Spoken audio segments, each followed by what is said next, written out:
All right, there we are. Good evening, everyone. There you are. Oh, you're blurry. Oh, there it did focus. Yeah. Focus.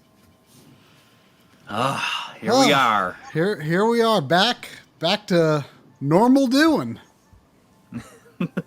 The old normal facing me facing the opposite direction. Yeah. I got my back to you. Whatever. Yeah. You've had a busier week, I guess, like with other stuff than I have. Well, yeah. I mean, you left Monday. Yeah, like before anybody was up, I guess. I was shocked, like that. I never heard you leave. Sandy didn't make a noise, at least not any noise I heard. I guess I have a lot of practice, like sneaking out without anybody hearing me. I was quite surprised because I woke up like about probably maybe 30 minutes, 30. Well, that would have been like an hour or more later. And I looked on my security camera, and I was like, oh yeah, he left quite early. Yeah, I mean, I almost left like earlier than I did. I woke up like at 5 o'clock. Oh, okay. Well, I mean, you left like a 15 minutes before like you almost even said at you 7. were going to. Yeah, I mean, I was aiming for 7, and I think I left like almost at 7 on the dot. But I laid in bed there for a while. On my security camera, you left at a quarter till 7. Oh, okay. Well, then I guess that was the case. I thought it was like right at 7. Maybe. Maybe my clock in the car was wrong. I don't know. But anyway, yeah. So you left Monday. Audie stayed until Wednesday. Right. And then he went to Canada. But we went game shopping. Like, we went to like 5 stores Monday. And we thought we were done. We thought we might, I don't know, we might shoot some stuff, or we might just play games or just do whatever on Tuesday. And then on Tuesday, we went, to go get lunch at a burger place, and like we had every expectation of just going straight back home. And I was like, well, actually there's 2 stores in South Carolina. I mean, they're not the best. They're okay, but if you wanted, we could go. And he's just like, yes. Like, I mean, the man's appetite for game hunting is insatiable. Yeah, I mean, it reminds me of a young, like when I was, a younger man 2.5 years ago. When I was, when I thought there was a chance that I could find good prices. Although you did seem to find good prices on stuff. We did get some good prices, yeah. Yeah, I mean, so we went to those 2 stores in South Carolina, and then we were heading back, and then somehow, like, Audie looked up something, and we realized, oh, wait, there's like 3 more locations for Video Game World. Like, cause at one point, like they had multiple stores, and then they just went back to the original one. But now they're at like 4 total stores again. Oh, that's cool. Yeah, Audie did not get Bojangles with me, but I mean, for those who did not hear, Audie works at Limited Run now, so he will, be able to. I mean, he's going to be, I think, living here full time. Well, not here in like my area, but in North Carolina. Full time, by some point this summer. So he can have Bojangles every day if he wants. Yeah. I didn't have it at all. No, well, I mean, you've never had Bojangles with me because you refuse. Well, no, I think the only time I've ever had it was like at a Bojangles in Brooklyn for some reason. Yeah, and that's like no place to be getting your Bojangles. Yeah, well, I mean, I think you would have a better experience. And it was like, not the morning, but like the lunchtime after a night of too many Pabst Blue Ribbons. So that was a situation that I would not like to repeat ever again in my life. Well, you won't have all of the variables there when you go to Bojangles with me someday.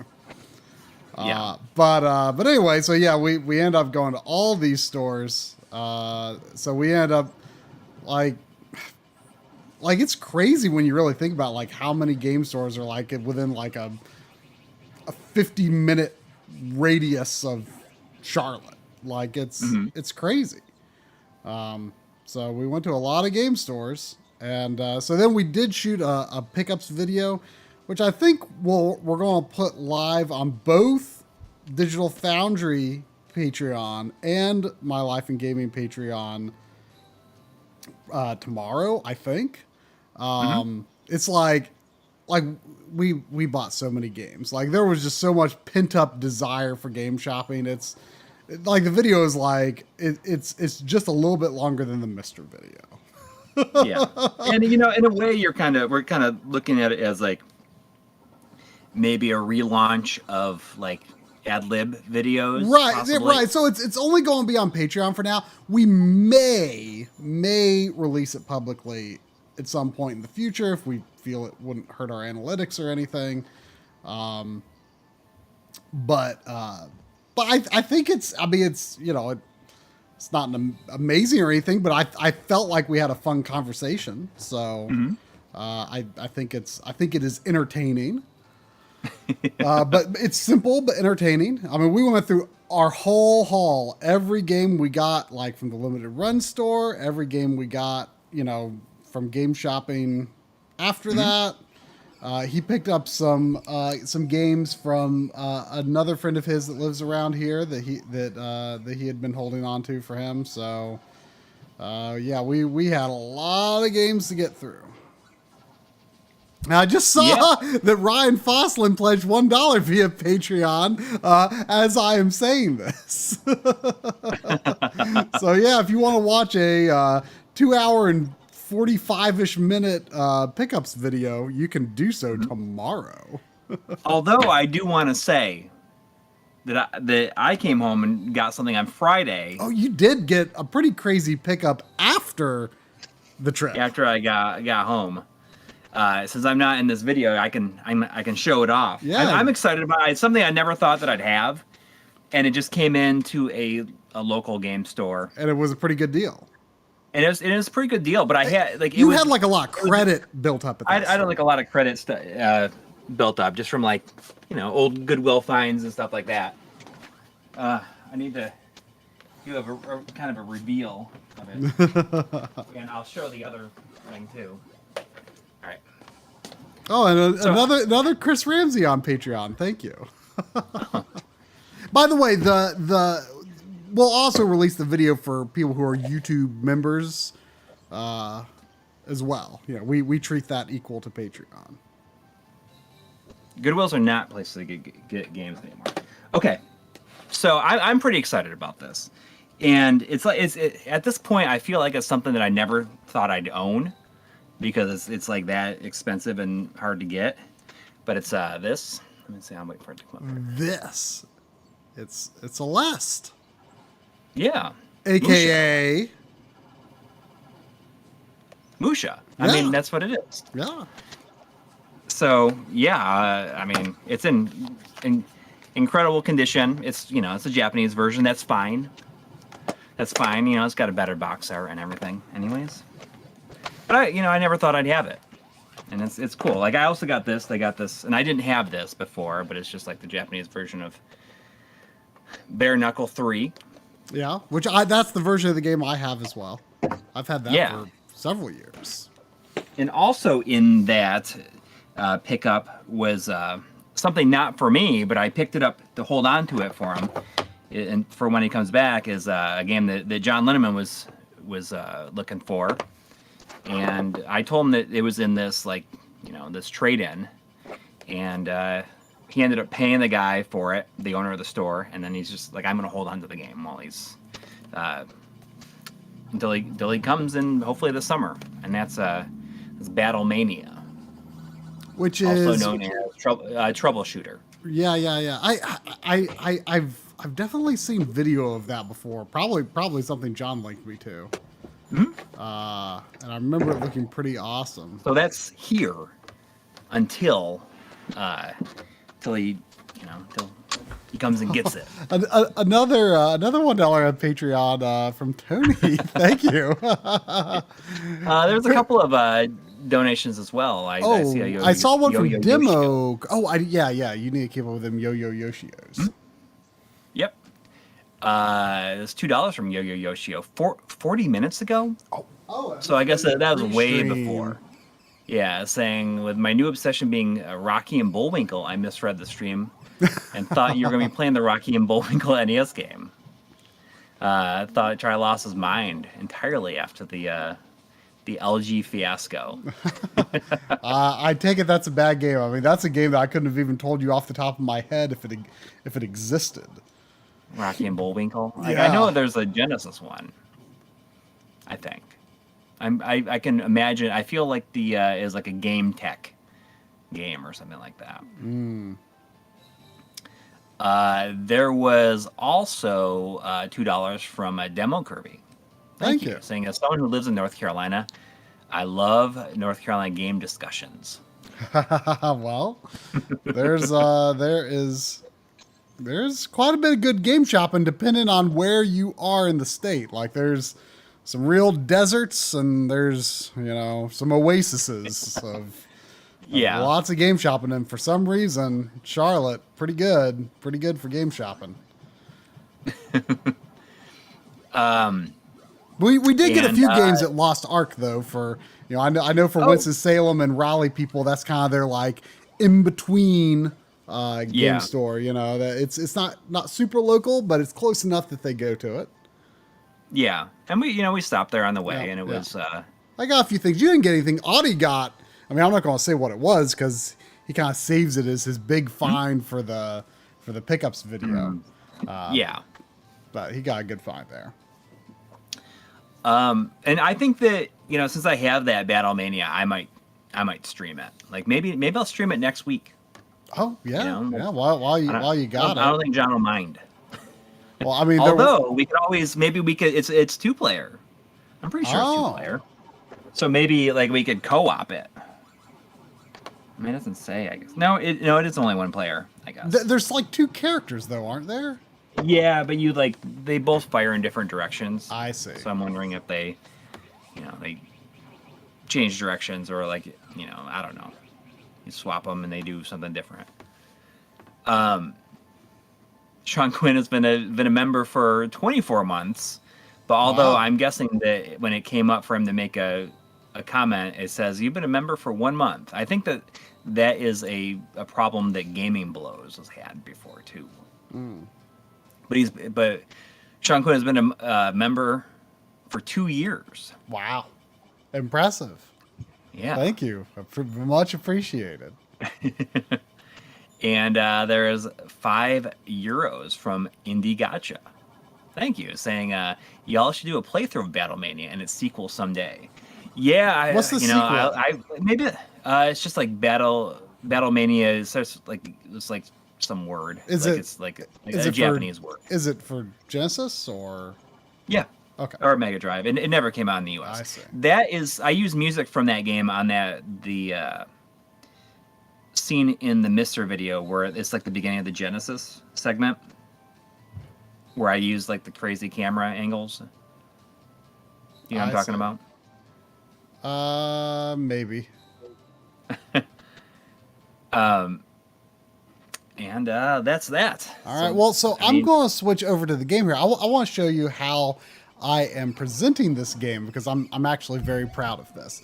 So, if people have played a Tingo project game before, they kind of know what to expect. The menus are very similar and everything. So they've never used interpolation, but their sprites are kind of designed for Super Nintendo, that slight Super Nintendo stretch, right?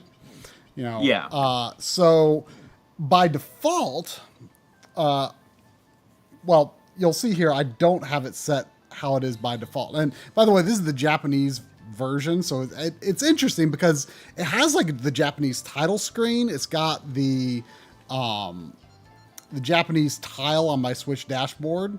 I kind of ordered the Japanese version by default, actually, because like I know there's like some minor graphical edits between the versions, but I honestly don't care. I assumed I thought there was a good chance it might not get a US release. So I think I pre-ordered it at Play Asia, and you know, it said it would have English, so I'm like, okay. And then I saw it on Amazon Japan, and I'm like, oh, I'll get way faster on Amazon Japan. And I pre-ordered it there. And I totally forgot that I had done it, pre-ordered it on Play Asia. Just didn't remember that at all. And then when there was a US copy coming, I'm like, oh, well, I'll pre-order that. And then I got a shipping so I was like, oh, I'll just cancel the Amazon Japan one. And then I got a shipping notification from Play Asia for this. I'm like, oh, whoops. I'll cancel the US order. But it turns out I still got the game like a lot earlier than it's out over here. It comes out like I think the last day of May. And it sounds like it's not even available digitally here yet. I assumed it was. I feel like something like that happened with Ninja Warriors or Ninja Saviors, rather. I did not buy 3 copies of the game, but I almost did accidentally.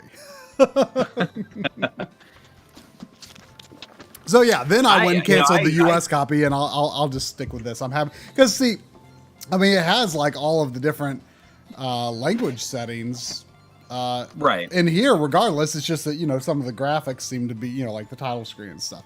But anyway, so all of Tengu's projects games are like this, where by default, when you turn on, the aspect ratio is 112, which is pretty darn close to Super Nintendo width. Yeah. But they don't have interpolation. Now, the vertical has no shimmer as long as you're playing in 1080p. There is shimmer. I tried it. There is shimmer at 720p. I don't know if that translates to the Switch screen itself. I haven't tried that. But I'm on 1080p here. I'm like, well, how can I fix this?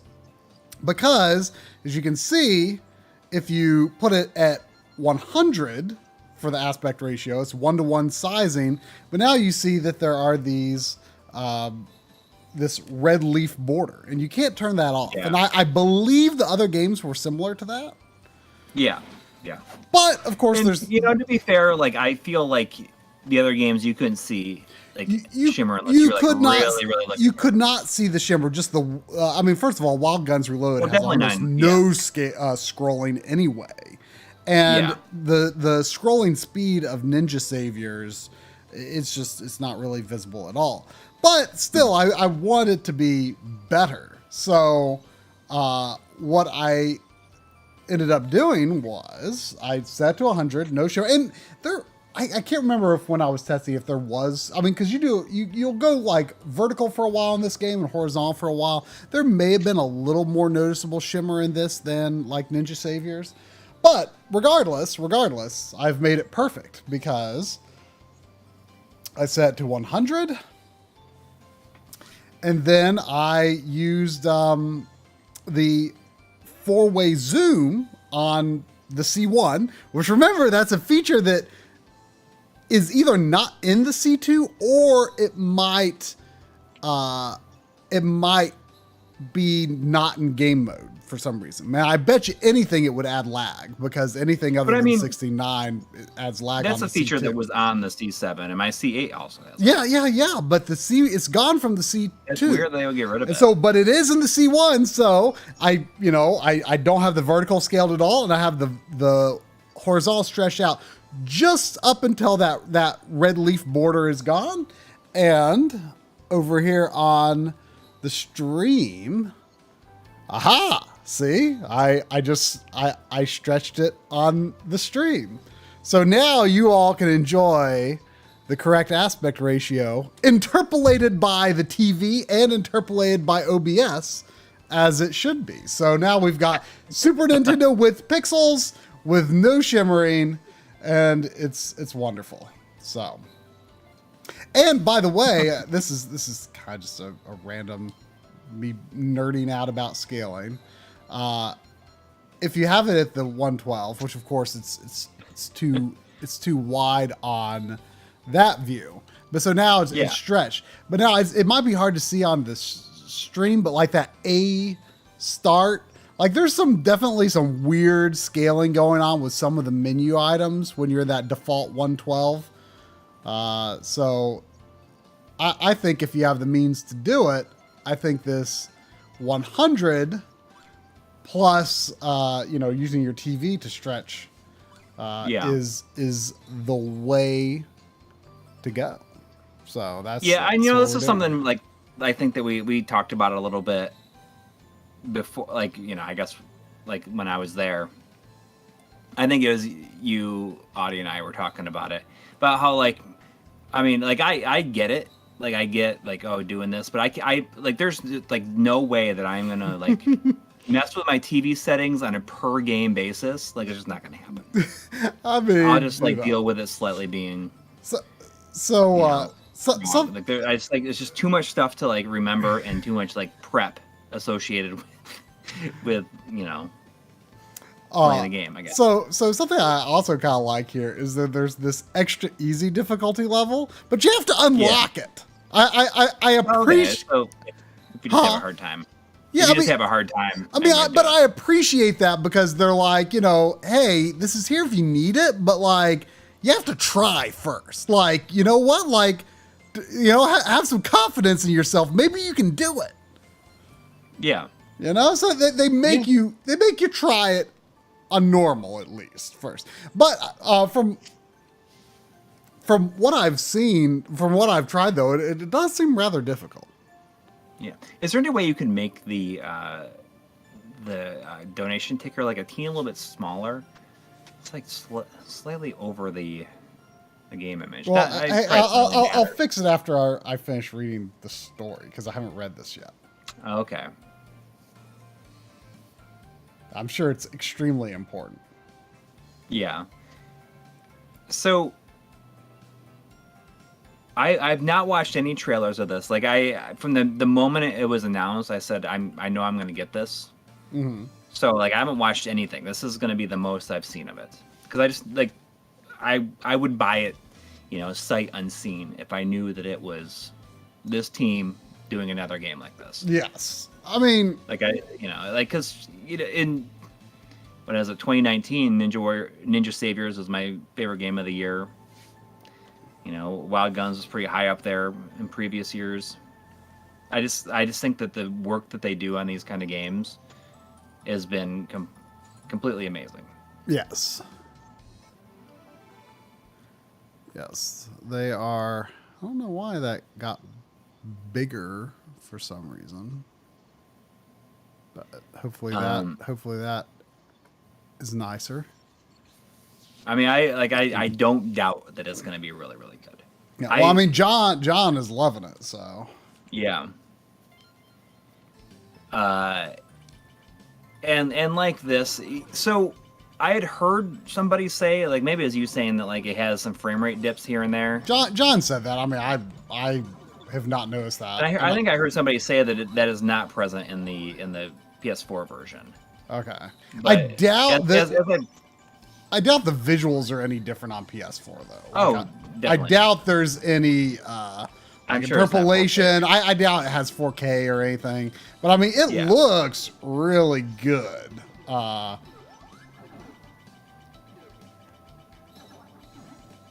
So I'm confused by I don't remember if the original game had the green power up or not.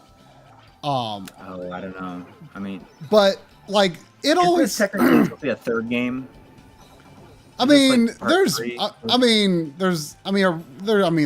arcade version originally and a Famicom Disk System version and a PC Engine version. Right. Although I think those are mostly considered ports of the arcade game. Yeah, so I'm just wondering. I thought I heard somebody say a long time ago that this was not a remake of any of the original ones. It's kind of just like a completely right. I mean, John was saying like the first. Technically. Yeah, I mean, I've not seen John's video, but he was saying that it's like after the first level, it kind of starts to become its own thing. That's cool. Yeah, there's one on the GBA. I think it's Pocky and Rocky and Becky. And yeah, Pocky and Rocky with Becky. Oh, with Becky. With Becky. And I believe that Becky is not in this. I'm not sure. I mean, there's like 2 or 3 other characters, I believe, from one of the trailers I saw. Becky is not one of them. Okay. Which, like, why not? I mean, I can't tell you a single thing about Becky. I can't even tell you what she looks like. But I love the title of her game. I've always heard that it's not very good. Like, I don't know. Like, it's hard to imagine it could be that bad. But, like, people... No, I'm sure it's really good. Well, everyone says that Pocky and Rocky with Becky is bad, though. I've never heard anyone say it's good. Yeah. Oh. Like, but that just seems so hard for me to believe. I don't have it. But, like, how could it be bad? I don't know. I mean, to be fair, like, the original arcade game and like the FDS version don't seem amazing. Like, it's definitely this. I mean, just like Tingo Project always does. Like, their games are aside from Wild Guns, like their games are based on Super Nintendo entries and series that start off as arcade games, where the Super Nintendo game was like widely considered much better.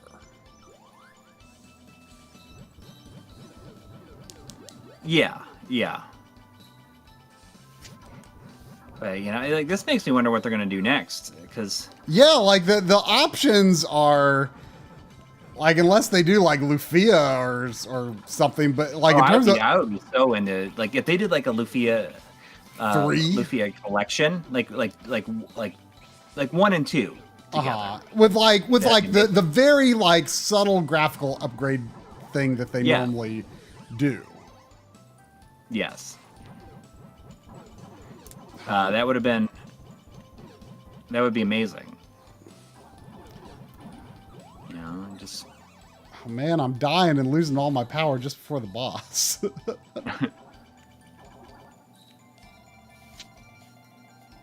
I think I saw someone say that this game's pretty tough. Yeah. Well, and you said that you can't unlock 2-player mode until you beat it? Correct. That's kind of dumb. Why would they do that? Yeah, because I was like, well, maybe instead of doing it on the MLiG stream, I should save it for backloggery co-op and right. And you realize that that's pretty bizarre. Yeah. Do not know why. Is there like a dual analog version way to play in this? Like, if you could. That's a great question. I don't think so. Feels like that would kind of break it, maybe. It probably would, because there's not even like a hold your heading type of function. You know, I could try. I could try it, but I kind of very much doubt it. I wonder if in John's video if he talks about Heavenly Guardian. Oh yeah, I almost streamed that one time and never did. Well, if you finish this tonight, you should do that. I very much don't feel like you're gonna finish it. No, I don't think I am, because on top of it being pretty hard, like I just think it's gonna be longer than a stream. It does have some generous checkpoints though. Like I played the first level the other day. This is the first level, but I'm playing it again.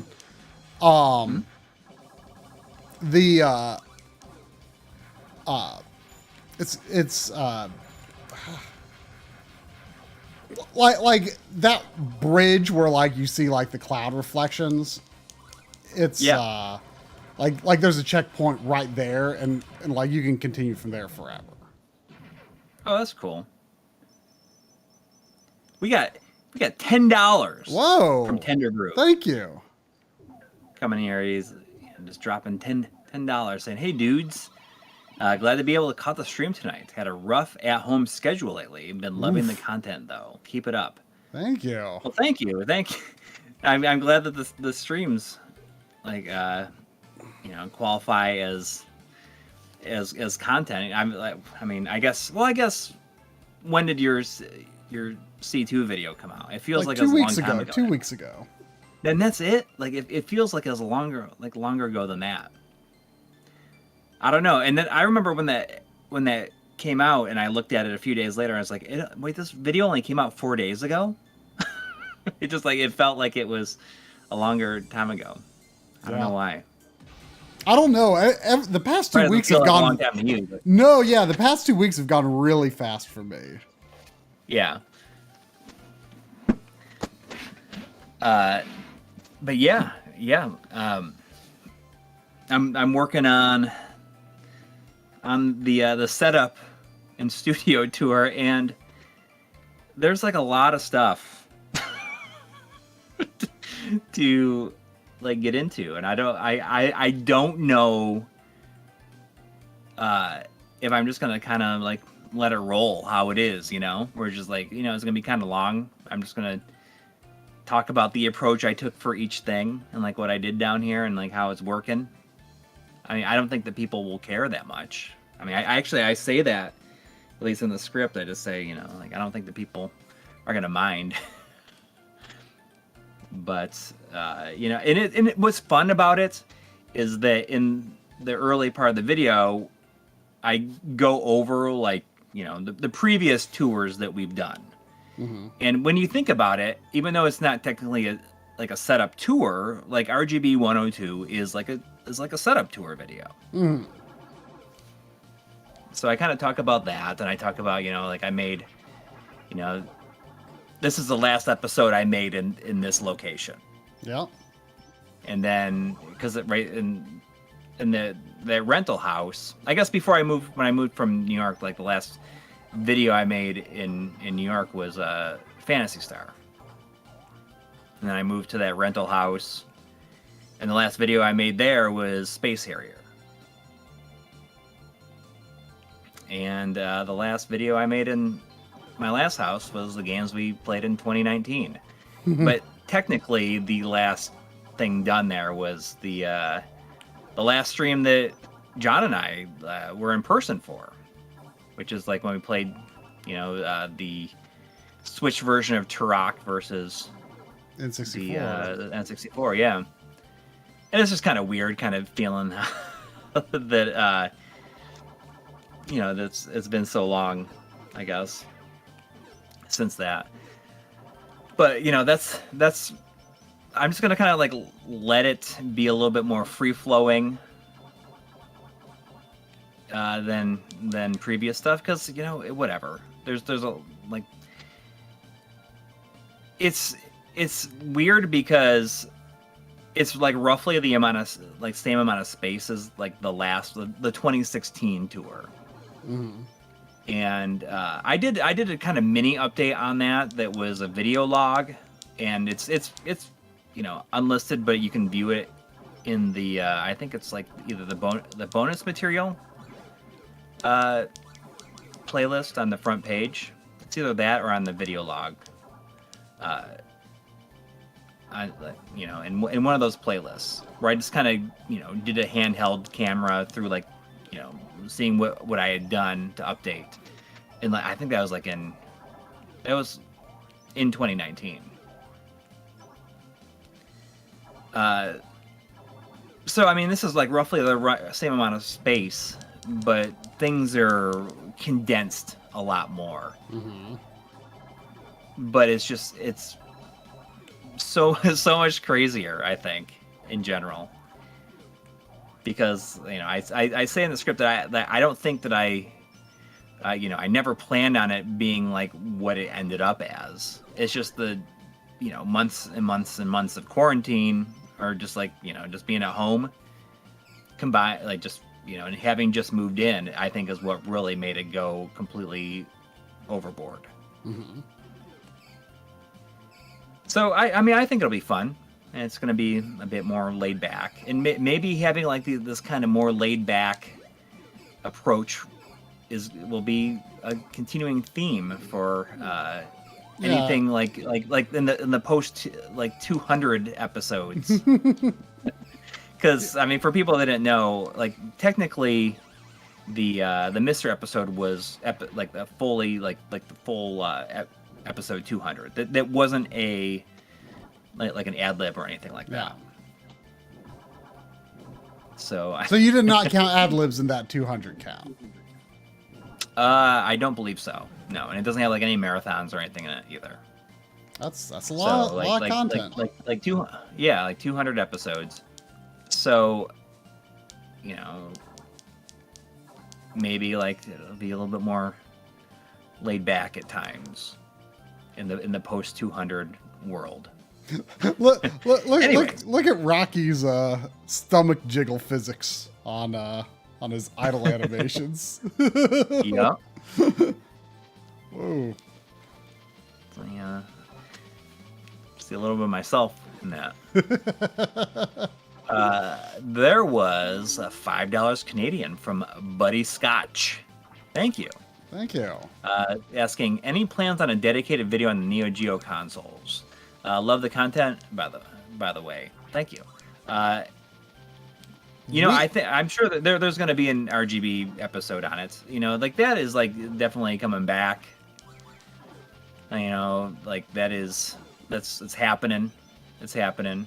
I mean, I think that we could probably do Dreamcast whenever at this point, even though, you know, like, you know, we're insisting on waiting on, I guess we insisted on waiting on the HD Retrovision cables for a long time, but, you know, like, I mean, everyone knows what they're going to be like when they do release. You know, I mean, it's I mean, they're gonna be good. There's going to be no surprises with the performance on those. I am quite convinced. And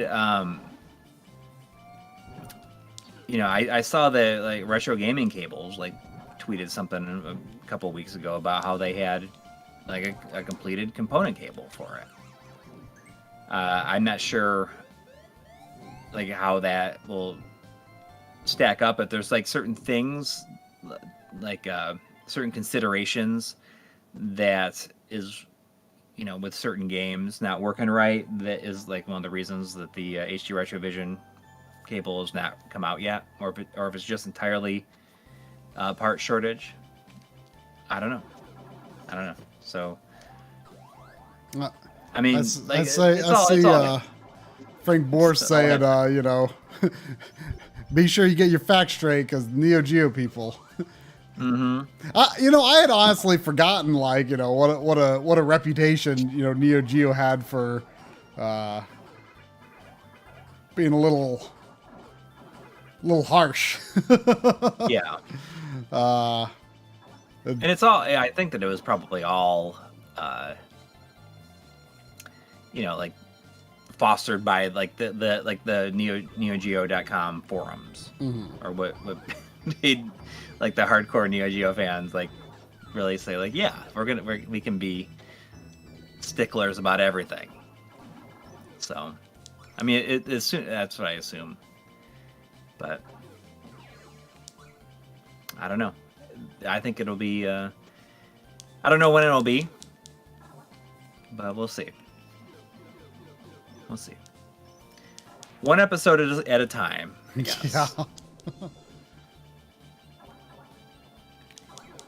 And, you know, like, so I ended up ordering that lens, that 14 millimeter, so I could shoot a lot of my studio tour with the Oh, that gimbal. 7 millimeter? Yeah, or yeah. I think it's 14. Or It? you're right. 14. Sorry. Yeah. Because you know, I really had a lot of success using that with the like when we were shooting this stuff for limited run. Mm-hmm. And I mean, it was like $197. Oh, you got a new one? Yeah. Yeah, I got a used one on eBay, and it was 100. Yeah, yeah, that makes sense. But I think you know, I felt like I really want to use the gimbal a lot more for the studio tour. Mm-hmm. Yeah. So I could justify it. It's just a prime lens. It's like a, you know, I guess the term is like it's a pancake lens. Yeah. It's like a 2.5. And yeah. It's just it's wide enough, and you know, you don't have to worry about like autofocus like screwing up anything too much with that. Because it's wide enough for that, so it doesn't need to focus that much. There's still some good uses for that 14:7 zoom though, because you can make that really wide. Like for example, I had to use that for the pickups video me and Audie did. Oh, okay. Because, like, I mean, you saw we were on that couch. I mean, I couldn't have made a shot that wide with 7 millimeters. Yeah. You know, it had to be. But I mean, we have that other wide angle lens. Is that? That's what I'm talking about. The 14:7. Oh, right. Right. Yeah. Okay. So that's what you used for that. Right, because that let me go. You know, you can't go to 7 with that. Cut off. Huh? And even then, you were still kind of cut off. Well, I mean, I think I was just me leaning on the side too much. Mm.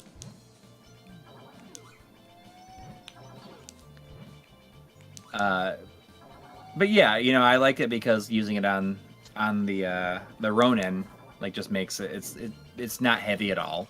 Mm. Yeah. But you know, it'll be fun. It's just like as I'm writing this thing, I'm like, oh, I can't forget to say this, and you know, it just makes me realize like how much stuff I've done in here.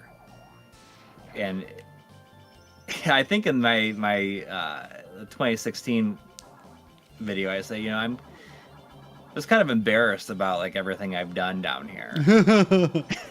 And I'm just like, well, isn't that quaint? Like that I was like embarrassed by that,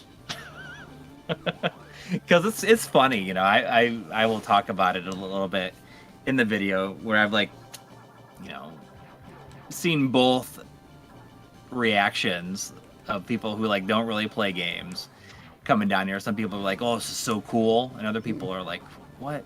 Oh, that's it, I guess. So it's funny, you know, like as we were getting the solar panels installed, I had like a lot of people coming down here different people each day. And it was funny, just like now seeing remembered I have special attacks. Just seeing the different reactions from person to person.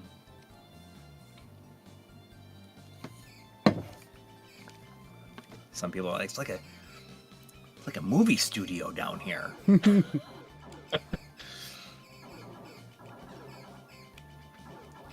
But yeah, I think what I might do also is, like, as I'm close to the end of the video, I might maybe share something like in like the Discord or like on Patreon, just saying like, hey, is there anything that like anybody's like curious about? I can make sure that I've either addressed, or I could just like do it as a separate thing. I mean, not as a separate video, but like. Well, I mean, I can just say, hey, people are curious about this stuff. You've had a good bit of success lately, kind of having like some like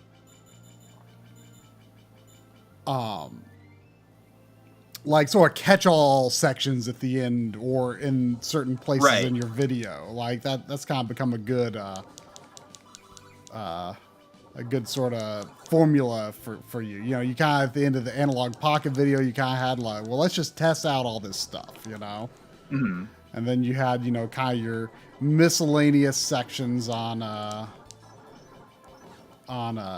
yeah, the Mr. And I think video. that might be fun to do in this if there's something that I don't that I realize I didn't cover, or it's just something I didn't think about. I don't know. We'll see. We'll see how it ends up.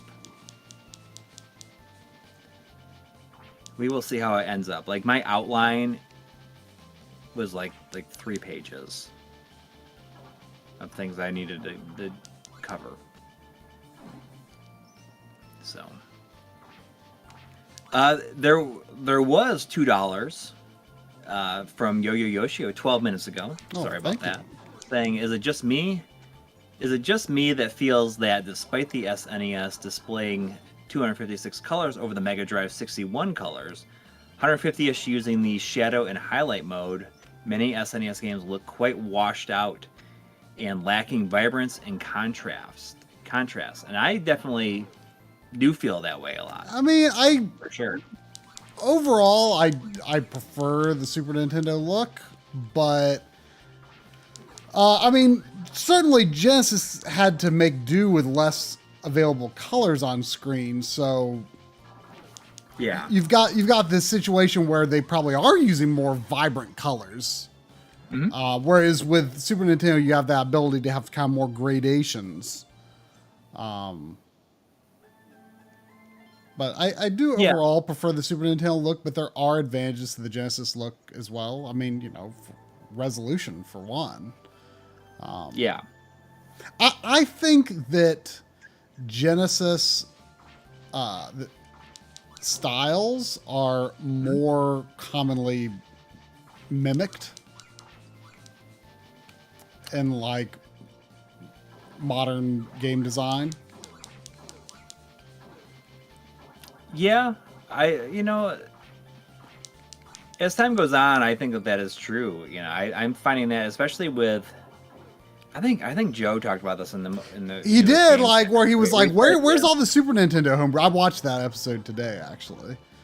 Yeah, he was like, "Where's all?" And I was talking to someone at Retro World about this. They were saying that, I guess a while ago, someone released some sort of like some sort of software or dev kit or something that helps with Genesis homebrew development. Oh, okay. Mm-hmm. So like that could possibly be part of it. I'd heard of that Intrepid Izzy game that was in his video before. Yeah. And I hadn't paid much attention to it, but he really liked it, and he did make it look really good.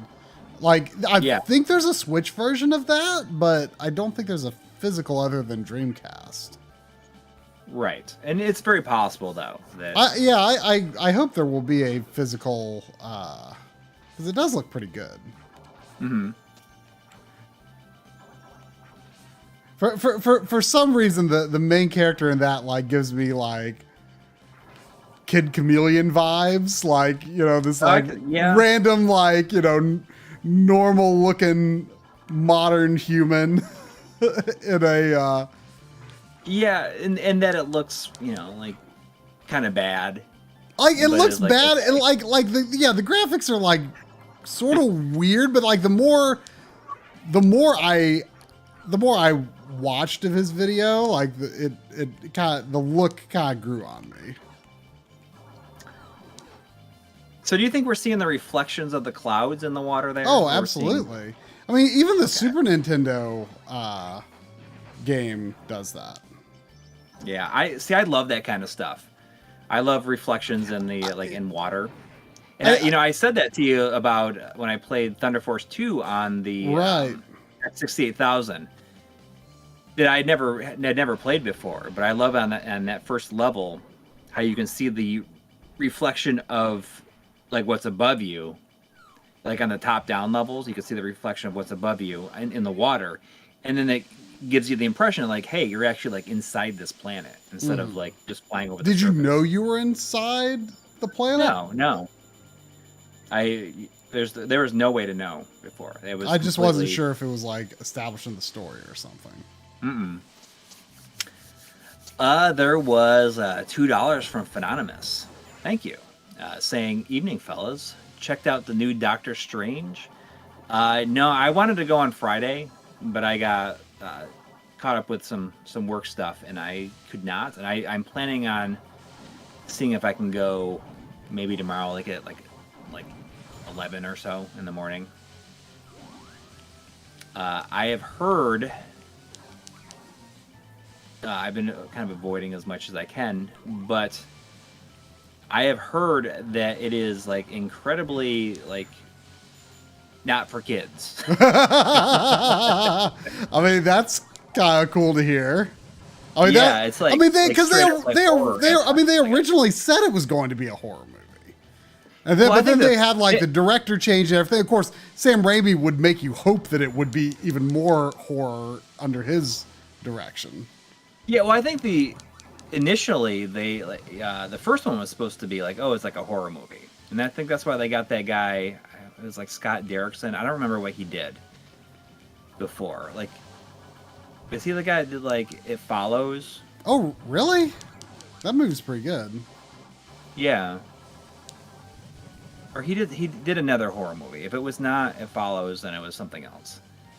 I felt like the first Doctor Strange came before It Follows, but I'm not sure.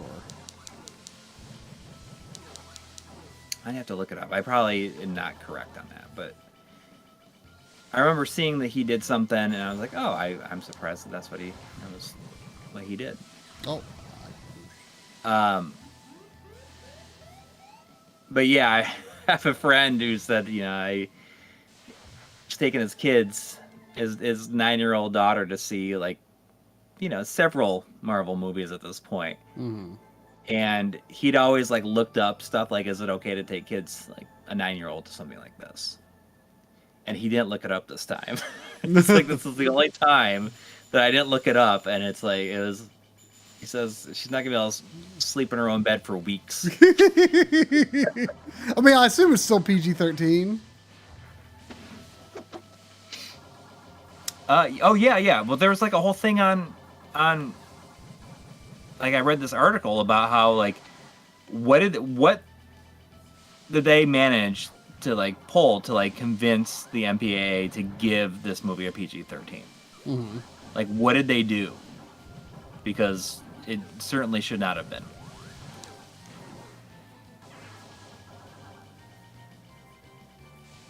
So I don't know.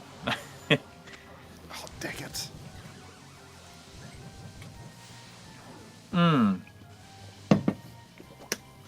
Okay. So did he do something else? John Henson says that Scott Derrickson directed The Exorcism, Emily Rose, but I thought he did something else. It was something that I was surprised by. But is it? I mean, Sinister, I guess. Okay, I get that movie confused with what's like the Conjuring. Like they're all like the same. I'm not sure if I've Conjuring seen and Sinister or Sinister. not. There's so many. Yeah, I mean, I've seen so many horror movies, but like the names do get a little jumbled up sometimes. Yeah.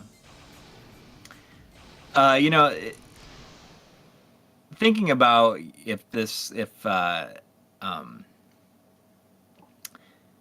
movie should have been like PG-13 or not.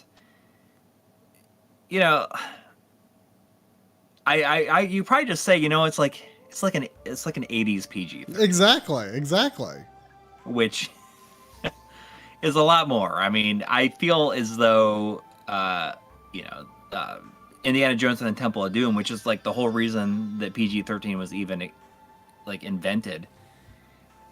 Like I feel like that movie would definitely not be rated PG-13 today.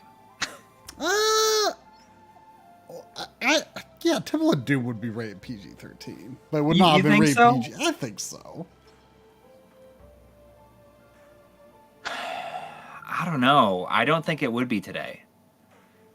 I mean, can you name a PG-13 movie where you like straight up see a man's heart get ripped out? Like the hand go into his chest and pull it out? No, but still. But I do want to see it. I mean, I will see. I'll see it tomorrow morning. But I do think that Temple of Doom would not be rated PG-13. I feel as though it would probably get rated R today. Well, they probably wouldn't have done what they did in it, though. They, like, you know what I mean? Like, they probably would have done it, shot it differently so that they could get PG-13. Right. Oh, totally. Totally.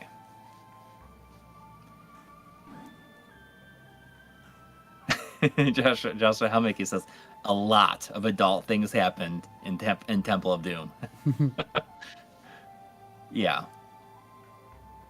I mean, even just like those dudes like falling into the alligator pit. It always cuts to that shot with the alligators just like rolling around in like the bloody water. At the end, when they're on the bridge, a lot of people fall, and it's like whatever.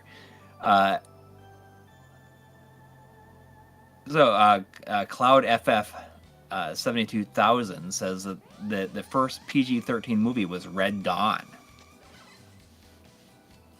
I thought it was Temple of Doom. Well, I mean, that was the movie that initiated it, but it was PG-13. Yeah, but I wonder if it. I don't think it was ever re-rated. No. Oh, I see how that works. That's kind of weird. Huh. Interesting.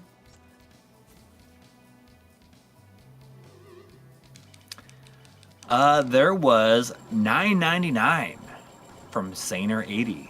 Thank you. Saying, enjoyed the C2 review. I'm not even in the market for a new TV, but I watched the whole thing and I learned quite a bit. Thanks. Yeah, as unsure point, right? As I was about that episode's presentation, no one really seemed to take issue with it, except for me. What I think is fascinating is,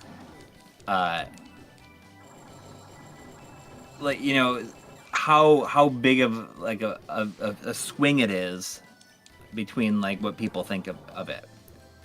You know, you got people saying like, you know, this is the worst review ever, and then there's other people saying like, this is the best TV review I've ever seen because it actually talks about things that I care about.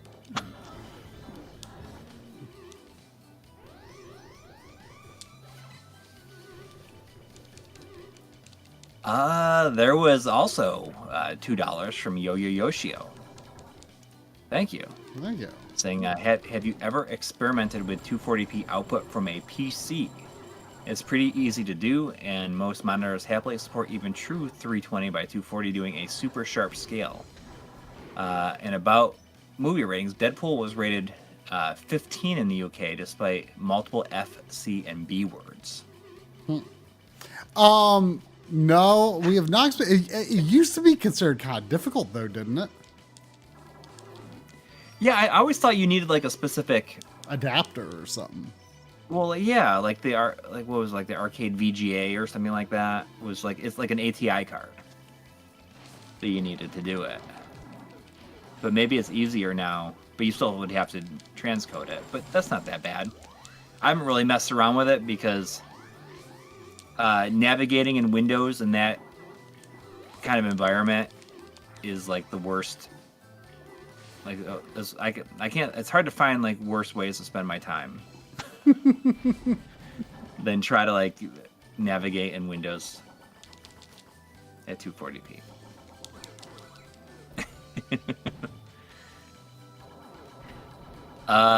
Also, like I mean, I'm surprised that they don't have like a 15 rating. Like that seems something they can do. There was $2 from Joshua Helmicke. Thank you. Saying that'll be 17 milliseconds plus tap, sir. Like, what was the thing that really made you think of that in those terms? You know, like that lag build up. And how much currency, retro gaming currency you have. There was definitely like a progression of how, like, I mean, I was thinking about, I think I initially was thinking about explaining it in like kind of like a budget sense. And then like the whole like rant kind of came out of that where like, it's funny that people like were like, oh, this is like a wrestling promo. But I was thinking of it in terms of like, you know, being an angry customer at a restaurant. Yeah.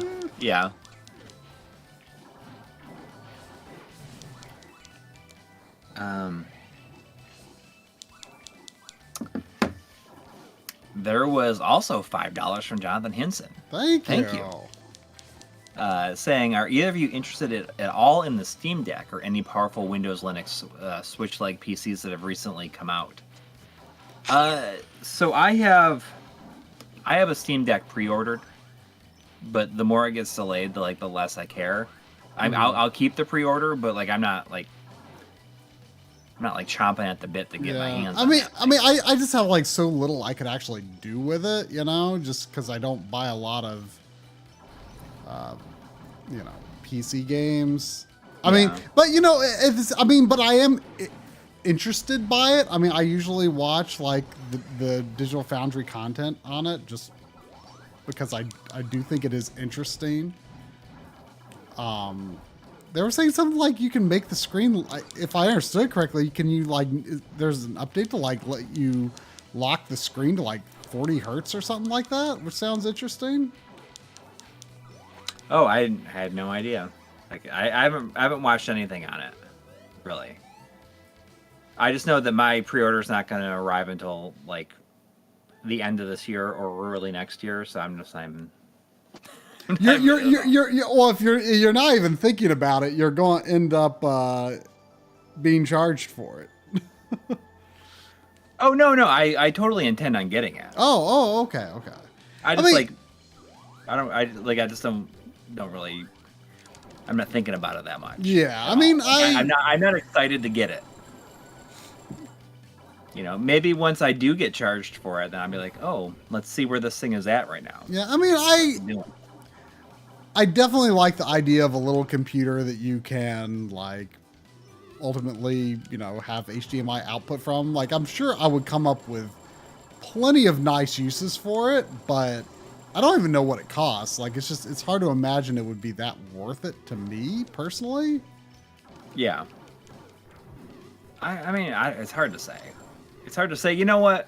I've tried playing my Switch in bed recently, and like I fall asleep in like within like less than 15 minutes of trying that. do you? I turn it off. I'm just like I can't even like stare at I can't look at the screen. Like I just put it. I just set it down and go to sleep.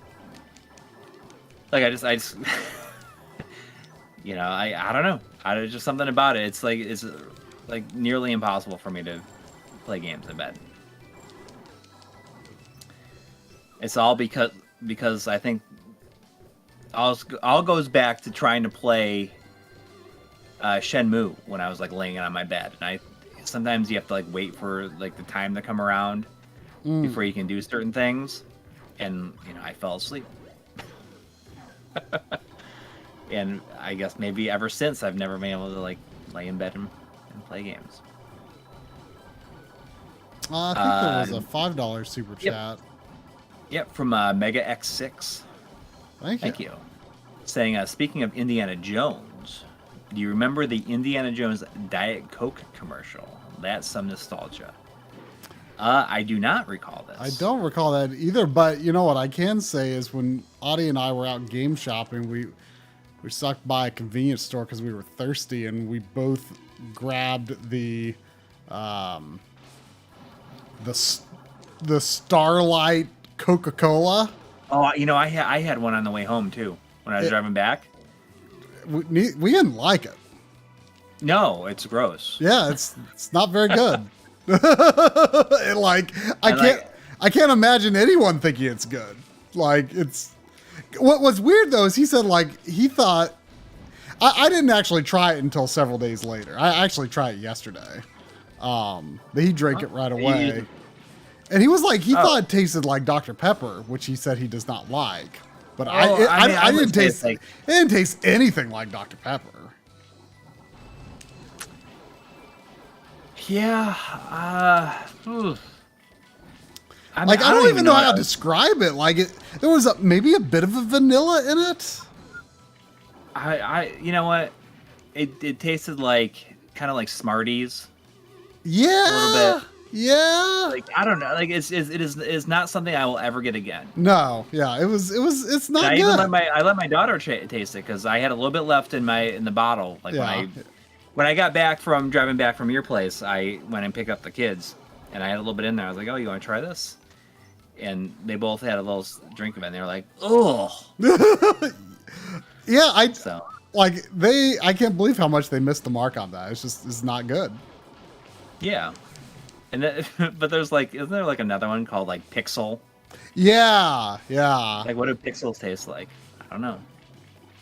Whatever Coca-Cola tells us they do. Yeah. There was $5 from Jonathan Hinson. Thank you. Saying I'm solely for emulation. Really want a portable Mister. And didn't RMC like revealed a portable version of the multi system that's like that they're working on. Did you see Jonathan Henson's posts in the Discord showing what the LRG store looked like on Friday? Oh, just this past Friday? Yeah. Oh, I don't know. I mean, there was like a little line, but it was not bad. Right. No, I don't think it was like picked over or anything. Like it was, I think a pretty good situation. It seemed like they had a lot, and I know that they had a lot of pre-owned stuff that was not out then, or that they didn't put out for the first day. Yeah. Well, I saw they got like a big was it a Famicom Disk System trade? I think. I saw posted somewhere, but like that wasn't out yet either. Right. This looks like a boss. That's right. And you went through like the stuff that you got. Like I don't know if I got more than you from there. I think that maybe not. We probably got to run the same amount, honestly. I think I got 6 or 7 games from there. Yeah, I don't know what I don't know, because I bought some stuff for other people too. Right. So it's hard to... Like, the thing I was most excited about is I got Shantae and the Pirate's Curse for the for Switch. Which, like, it's just hard to get, because it was their first Switch release.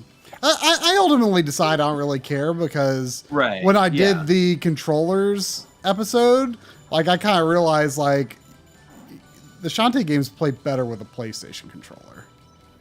Just because they put so many functions, like at least 7 Sirens, which I have not played through yet. But like the first power up you get in the game is like on ZR on Switch. So it's like, oh, that's not great for a game that I do want to play with a D-pad,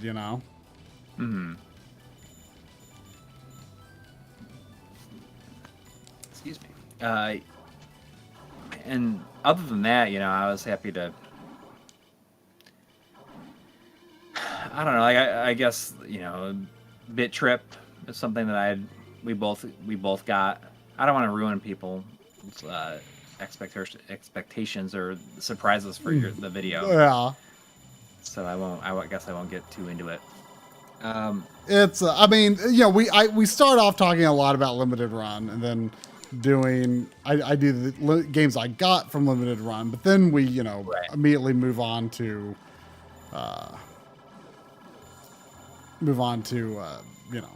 retro stuff. So. Yeah. So for those who are not interested in limited run stuff, don't worry, it gets past that pretty quick.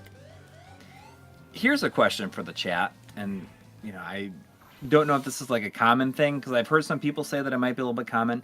When I was down there, I got a copy of Kirby and the Rainbow Curse for the Wii U, and the disc is perfect looking, but the system will not read it at all. Like, it kind of makes a clicking sound until I hit eject, and I put another disc in to make sure, and another disc will read right away.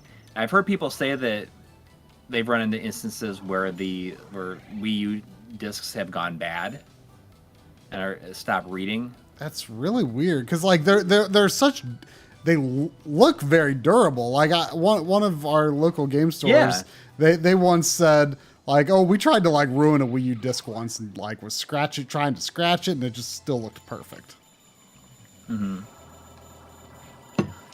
People are saying, Joseph Child says, I had that problem with Smash Brothers. Rex Rude says, common problem for the Wii U. I have Mario 3D World that does the same. Flawless disc. And did you try it in your other Wii U? I actually did not try it in the other Wii U. I was getting it out to try it. I could maybe try it right now. And see if that works. Because all I want to do, I just want to rip the disc to the SSD I have hooked up to it.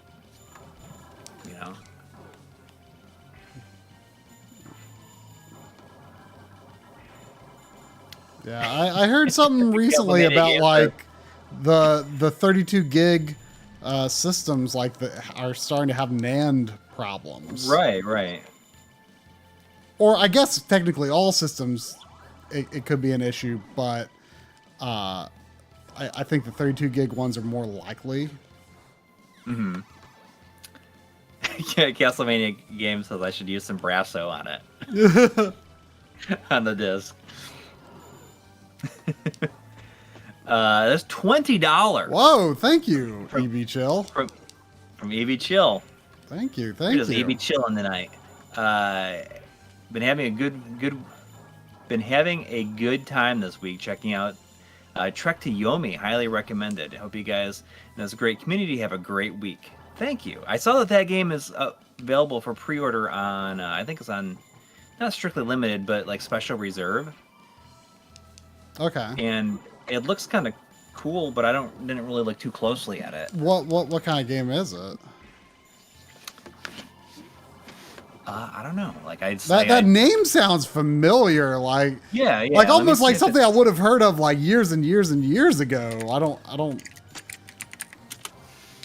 Like, but I guess it's new.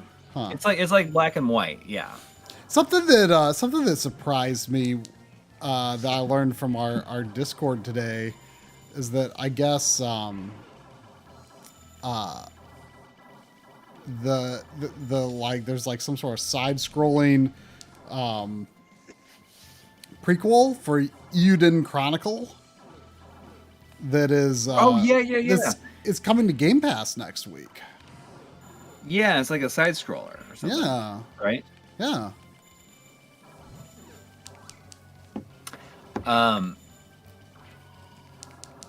Yeah, I wonder how close the game is to being done. I mean, I feel like the last trailer I saw for that game was like 2023 or 2024 or something. Like, it sounded like it was really far off.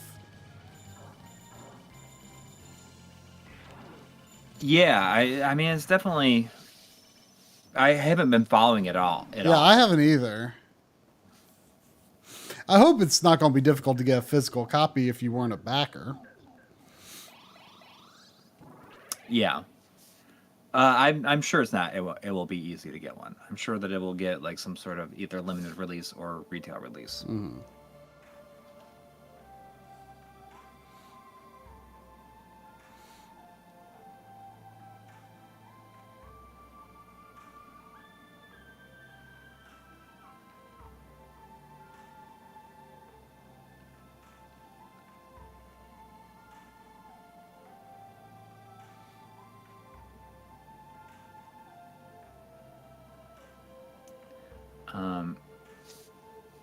Yeah, Trek it does look cool. I mean, maybe I'll order it from Strictly Limited, or not Strictly Limited, Special Reserve. There's so many that I can't even like keep it straight anymore.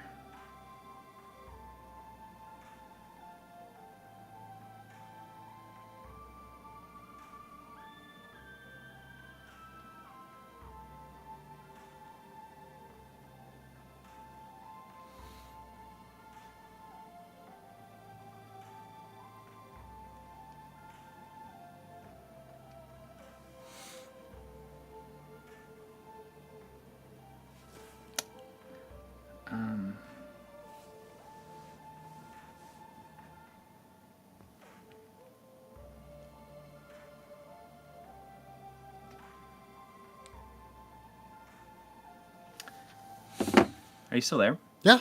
I'm just okay. Trying to pay attention to the story. Oh, yeah. Not that it makes a whole lot of sense.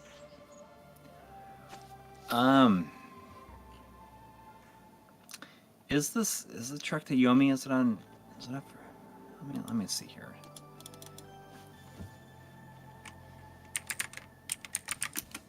Okay, now I get to try one of the new characters. Is it PS5? Okay, yeah.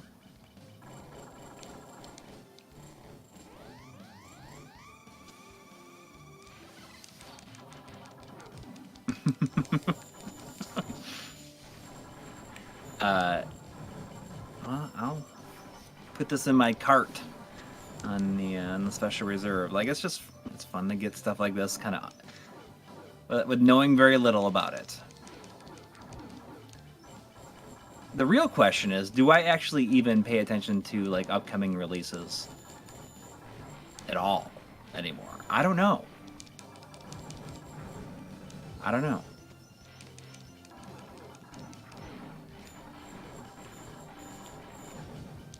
Like, I just see a screenshot or hear like, oh, this is good. Like I somebody, like discovering if a game is good kind of on my own, you know? Yeah. Oh, but when it's recommended. Yeah, like, or just, you know, it's like, okay, yeah, this definitely looks good. You know, Yeah. if I'm kind of on the fence about something, you know.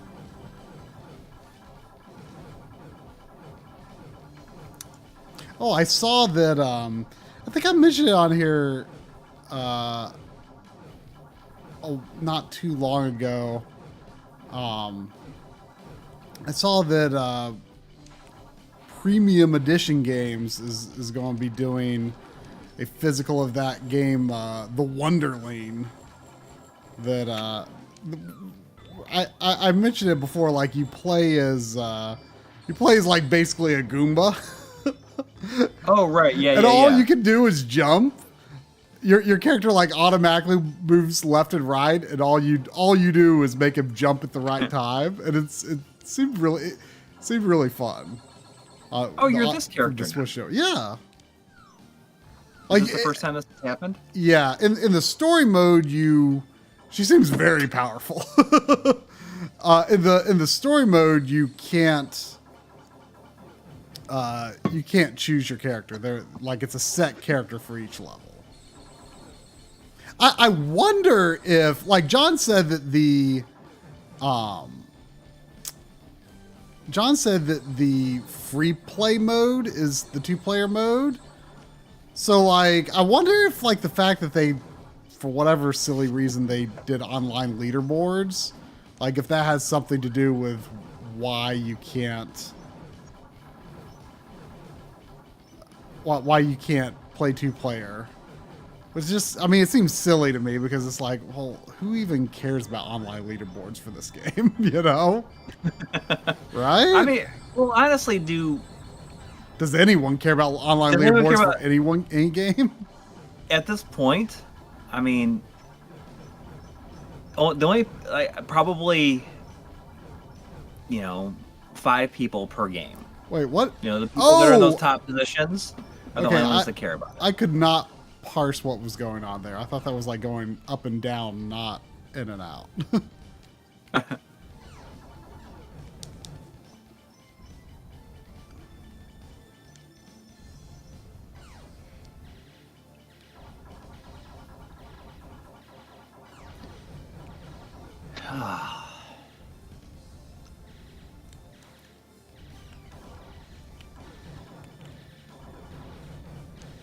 When that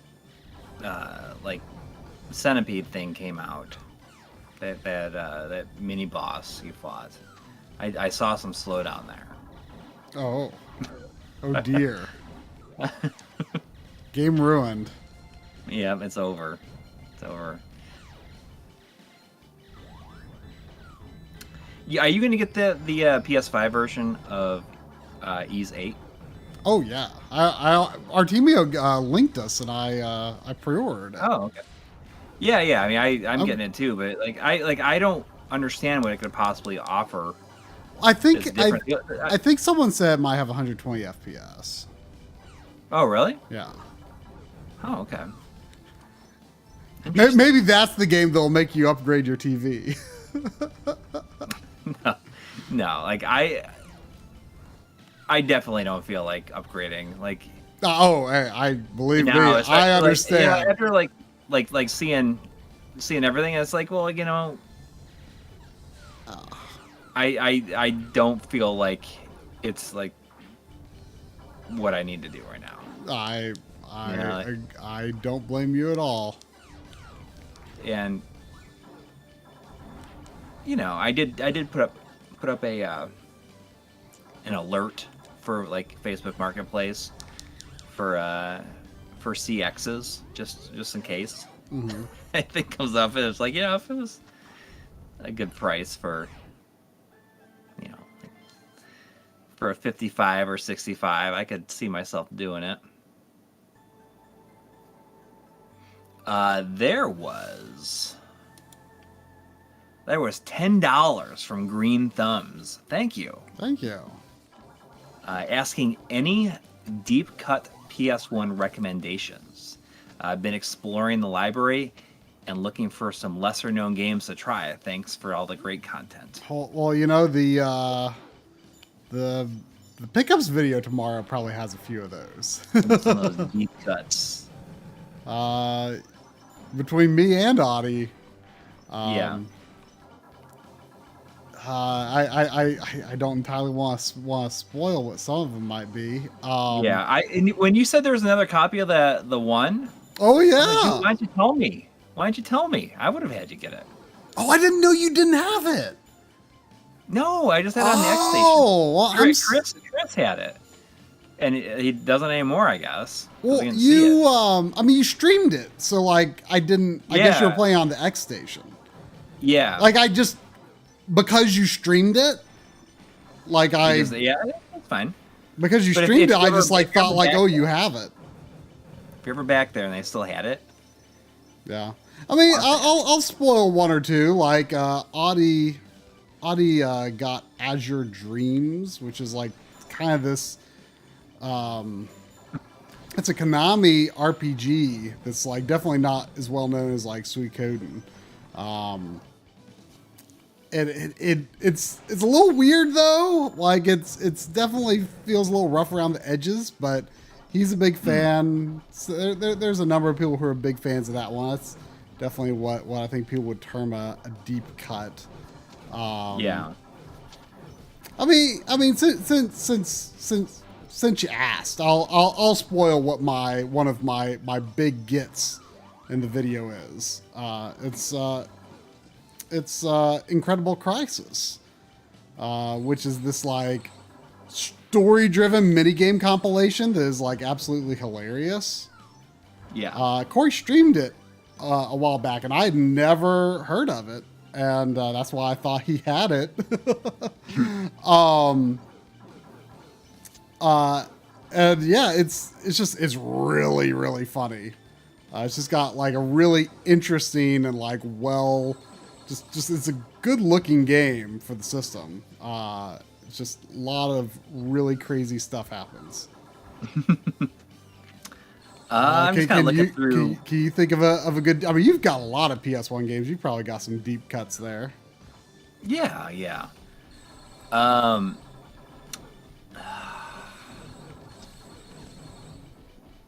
How about Final Fantasy VII? Yeah, you're kind of struggling there, huh? Yeah, I'm kidding. The one that like my mind goes to is this it's a really early game. I think it was in a long box called Philosoma. Okay. And it's a shooter that like changes perspectives throughout. It's pretty cool. Audie got a lot of long boxes. There are a lot of long box PS1 in his haul. I guess he's kind of been collecting, like that's kind of been one of his like collection focuses right now is like PS1 long boxes. And you know something I noticed, the spine text is like reversed, like it faces the wrong way. And that makes me feel super justified in how I have thus far avoided long boxes very intentionally, because I don't want them, you know, making my PS1 shelf inconsistent. Yeah. And that the fact that I just discovered that the text faces the wrong way makes me feel very justified in this. Yeah. Well, never get a copy of Rotor Rash then, right? I mean,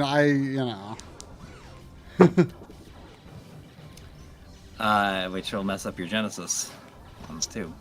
I mean, I don't have a problem with Genesis being inconsistent. I mean, I don't have problems with lots of systems being a little inconsistent. I just like, whatever long boxes, I just like lay them on their sides.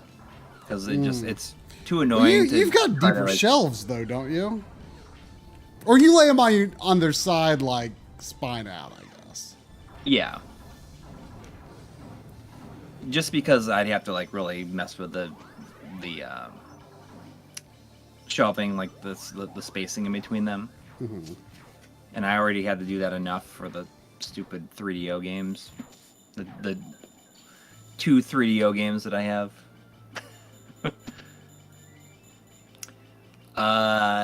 There was $2 from Rodark 1. Thank you. Saying the Gunlord XCE is up for sale at the NG Dev Direct store. Oh. And do they not? Is that one of those where they don't have a regular edition? No, they did the regular edition like a year ago. Oh. And it sold out real quick, I think.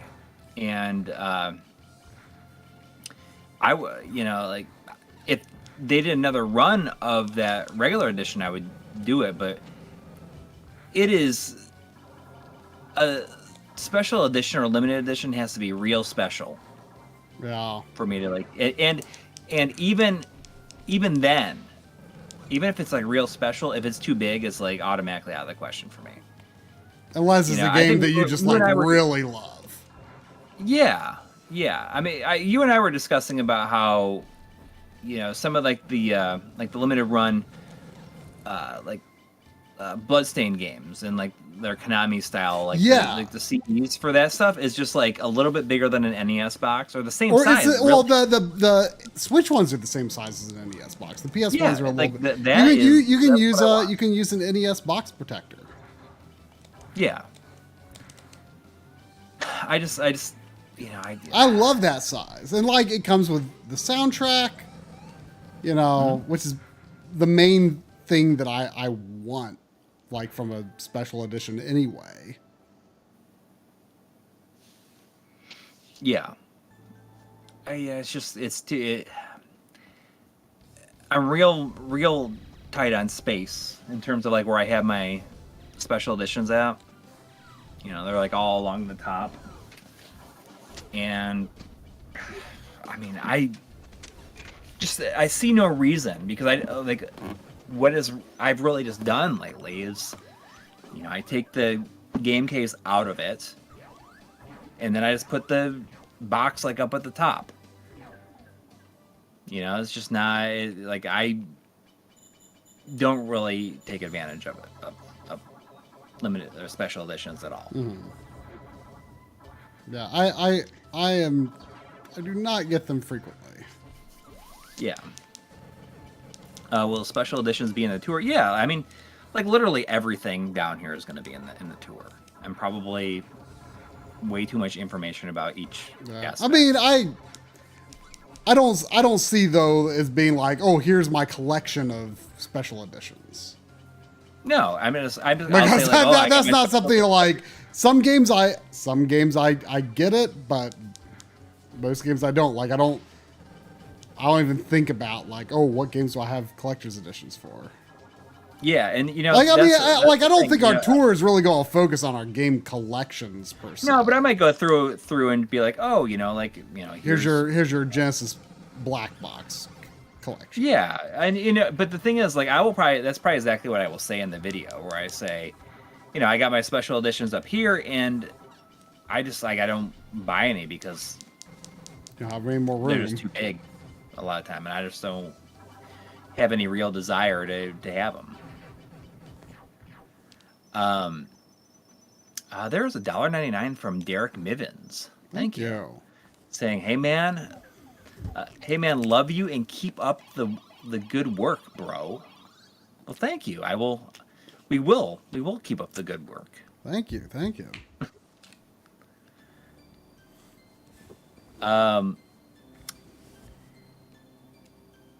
I have some of the Sega data discs on vinyl. Yeah. Just some of them. It seems like you're making good progress through this, but who even knows how long it is? I have no idea.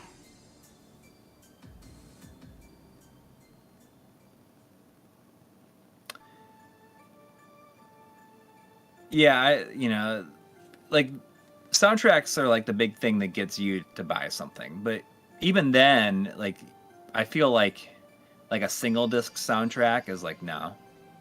It's got to be the whole thing. Oh right? yeah.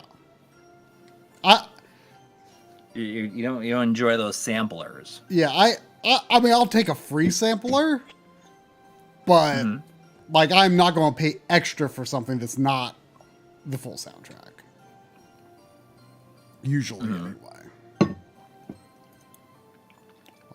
What's that one character that looks like a police officer? Bruce McGee, First Press Games, like I got like their 3-pack. They had some stuff, and I got so I could get the Paradise Killer. That didn't come with a soundtrack, though. I don't think. Oh, every CE. I see. I just got the standard editions. Rob T is wondering if this game is worth buying physical. Of course.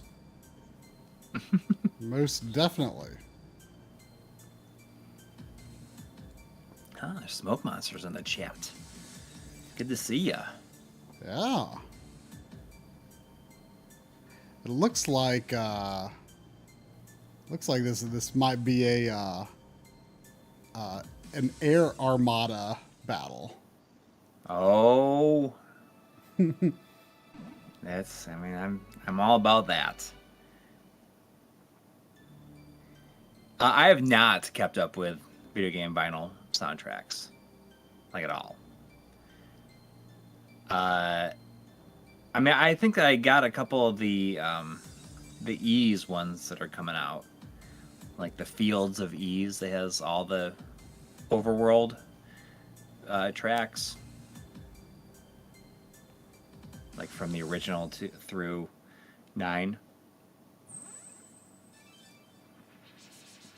Cursed airship. Oh, look at this.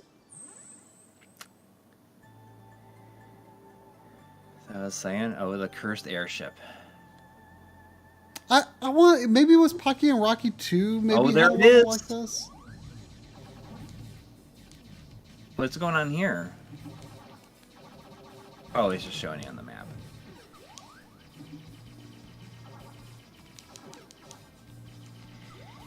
Yeah, and you know what? I will buy stuff as I see it and it comes up. But I passed up some really good ones. Like there was a Skies of Arcadia one that I passed up. But I have that. I have the CD of that. And like I feel like I gotta really, really like something that I want to get it on vinyl. And it's, you ever feel like just like keeping up with hobbies has become like a full-time job? I mean, just like in general, just like whether it's like updates or it's like new versions or it's just like limited releases, it's just all this, like so much stuff is just like, it feels like a full-time job. it definitely takes a lot to pay attention to everything, which I kind of don't. Right. I mean, like I find myself paying less and less attention to stuff because it's just, I'd go crazy, I think, if like if I was like trying to get every single one of, something. Oh yeah. I mean, I don't try to do anything like that. Yeah. And the fact is there's a lot of really cool stuff going on. Oh, that looks crazy. All the time. And like if I feel it's all almost like that it takes, you'd have to like hire somebody to keep track of it all. Oh, that's cool. So you are going from airship to airship. Look at that chicken. Yeah. Is that a chicken? Yeah. I think they turn into a guy that gives me like a power up roulette when I wag my tail at them.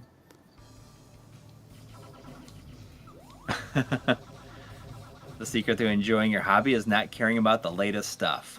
And it's true.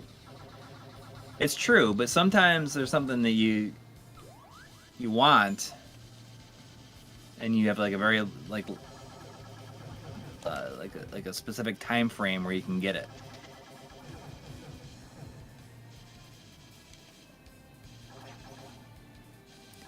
But it does definitely feel exhausting at times.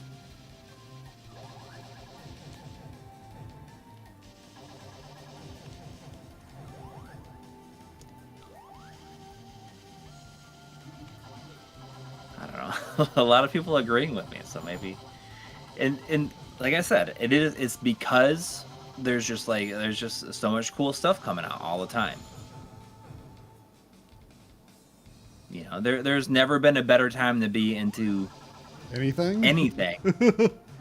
Like even old video everything. games. Well, Even aside from the cost of some old video games.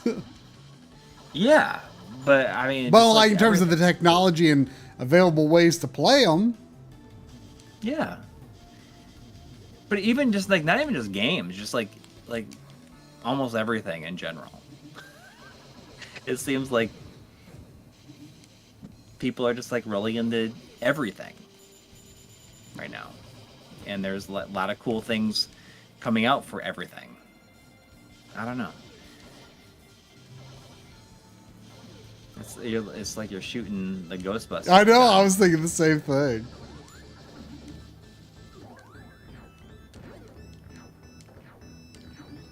I can't tell if the dog Michael thing C. is worth it at all. Statue says, I wish I could experience all the things. Yeah, I mean, that would be nice, huh?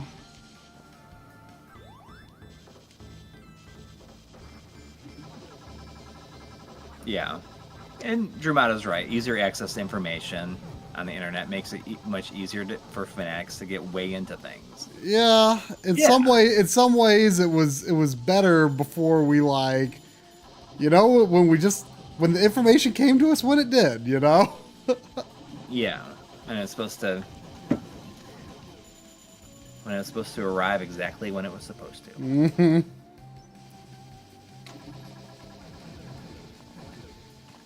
Oh, I think that Ashura says, I feel like I buy more games than I can play. Well, yeah. Sadly. That's like everybody. Yeah. Everybody. I mean, I find it really impressive when people can be super into this hobby and only buy the stuff that they're going to play like right that moment. Yeah, that takes some. It is a rare breed of person. Yes. And I mean, we've said before, like, can you even imagine like being so mad that a game was delayed when who has the time to play what you already have? Yeah. Yeah. I mean, please just delay everything. Yeah.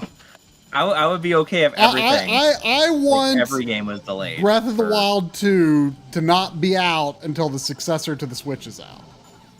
Yeah, I would be totally okay with that. I not only okay with that, I mean, it's taken so long for the next game to come out that it's kind of I want my experience to be enhanced by new hardware. You know? Yeah. And, because let's be honest, I mean, we could really probably play through the first Breath of the Wild again and discover all completely new things that we never even knew were there. Absolutely. I mean... I want a hardware advancement with it, too, you know? I'm hoping that... I mean, I'm sure that Breath of the Wild and Metroid Prime 4 will be playable on Switch. But I'm hoping that there will be the new system available when. Oops. Oh, dang it. Did I, no, I don't think I downgraded. Okay. Whoa, that's. Oh, so there was apparently an Xbox outage. I didn't I heard. Well, catch what the, was it? the A full cloud details of it. streaming thing, or? Yeah, could you like not play anything or what? I thought it was just cloud streaming games. I didn't hear much about it though. Oh, when did I change weapons?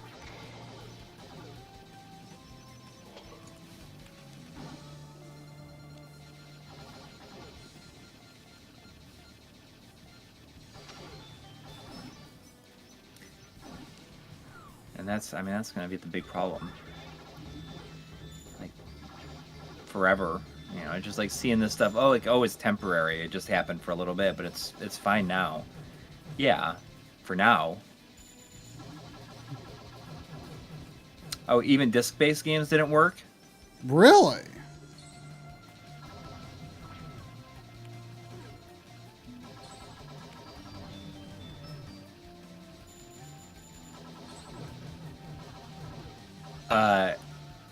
For seriously, like it wouldn't, disc-based games wouldn't work either. I mean, what if your console was offline though? It would have no way of knowing that.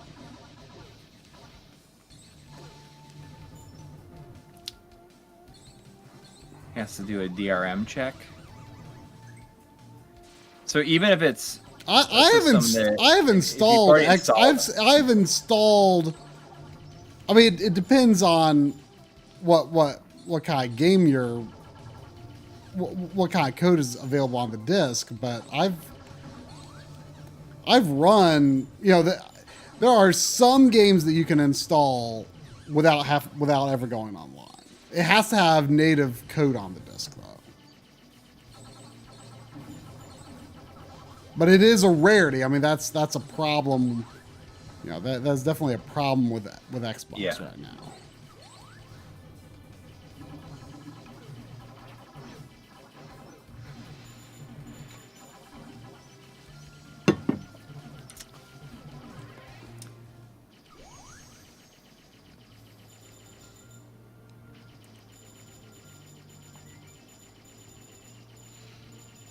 I don't know. Good thing is I have a million other games I can play if I can't play my Xbox. Yes. What? I said yes. If the Xbox went offline for a year, you can play your games, I'd be like, okay. Not really. I would feel like that's so stupid. But there's $2 from Phenonymous saying Happy Mother's Day to chat and their loved ones. I did not realize it was Mother's Day until like an hour into the day. Oh, okay. I was gonna say I think it's until like an hour ago. It's like, oh, geez. Obviously had no Mother's Day plans. So.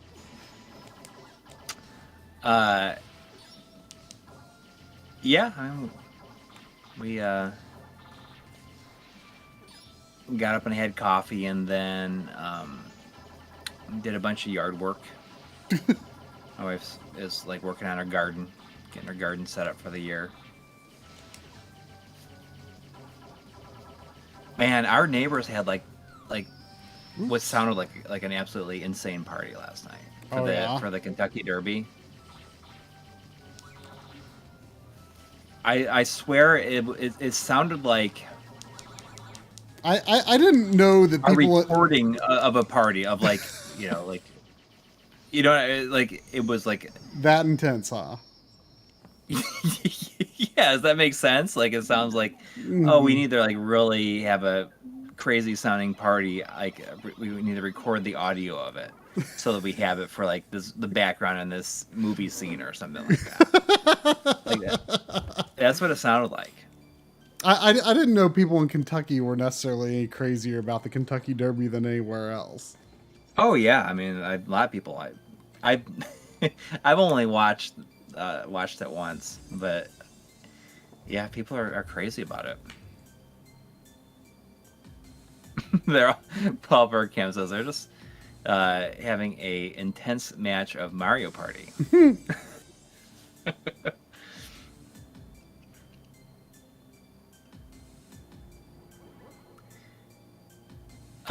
But it, yeah, it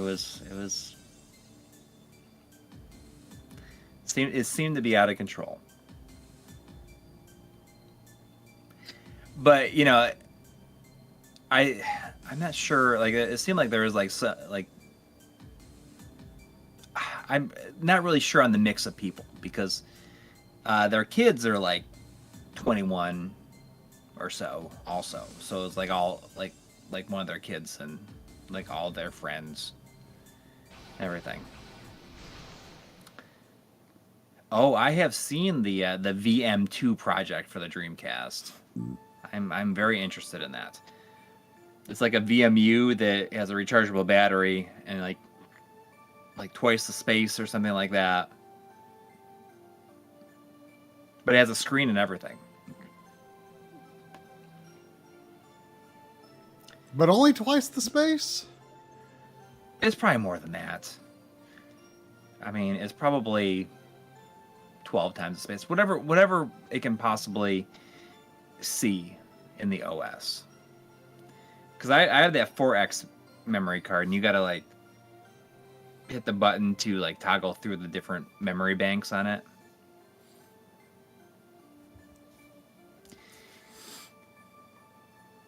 It's it would be nice to have a VMU with a screen that doesn't make that beep every time you turn it on.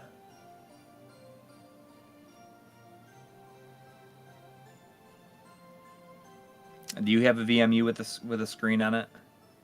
Well, I didn't think there was such a thing as a VMU without a screen. Oh yeah, I mean it's the 4-bank, like that. The 4-bank VMU doesn't have a screen on it. Is that a official thing? Yep. Well, I mean a VMU is visual memory unit. Yeah. I mean I have two VMUs. Oh, okay, and they both do the long beep when you turn the system on, right? Yeah. It's funny because I think for the longest time I had no idea what that was. I didn't know it was causing it. Yeah, well it almost sounds like it's coming from like somewhere else. Yeah. It's really loud. Yeah.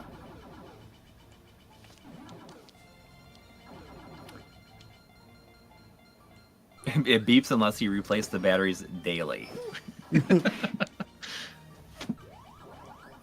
I gotta run to the bathroom. I will be right back. The other characters are really powerful, so it might be a little tough going back to Rocky here.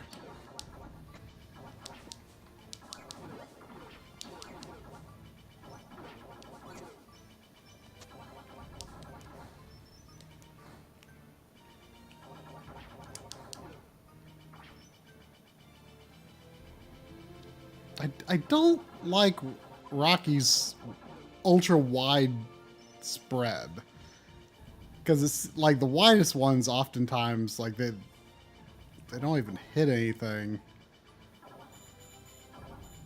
but before they like hit a wall or something.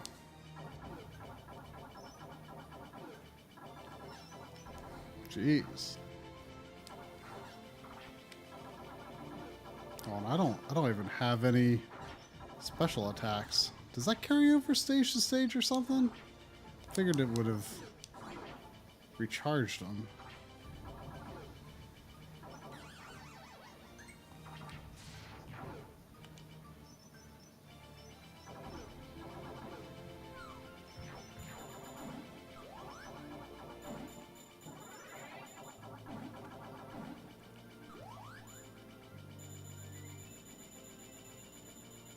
Looks like an Egyptian god, not a Japanese thing.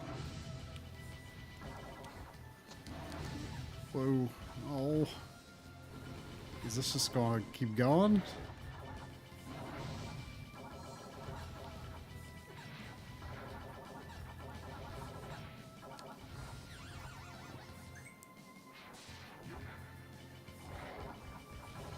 Oh, it's going to go this way. Well, this isn't going to end well.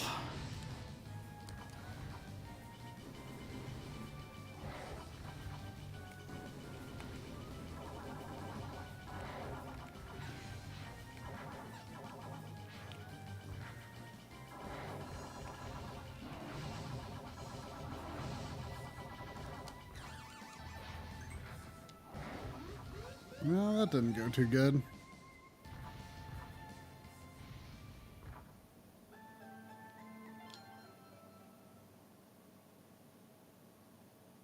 You know, everyone always criticizes the Dreamcast cord on the bottom.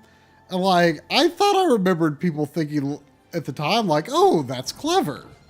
Like, I remember being indifferent to it at the time, and I remember being indifferent to it right at this very moment.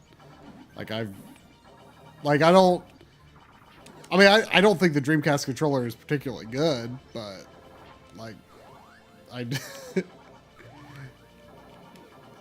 that is the least of my concerns with it.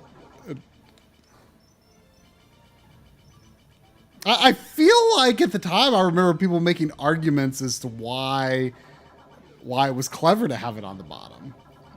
And I honestly don't remember. I don't remember what those arguments were because I can't think of a good reason for it at all. But I also don't hate it. I mean, there's a little clip that you can attach it to make it as if it was coming off of the top. So, I don't know.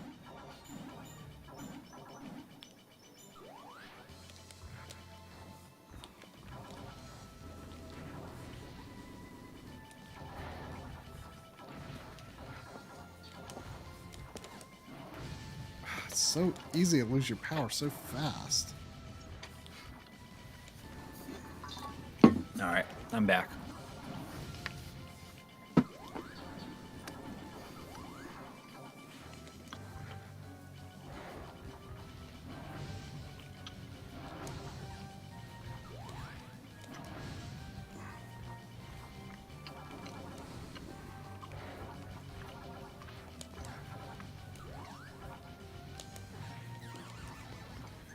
Jeez. Is there a Dreamcast VMU battery mod?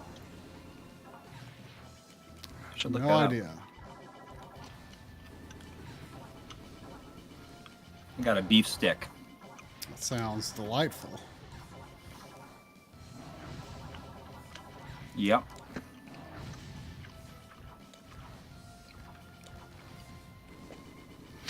I was trying to get Nelly to come down here. She hasn't been on stream in a while. Everyone can see her new haircut.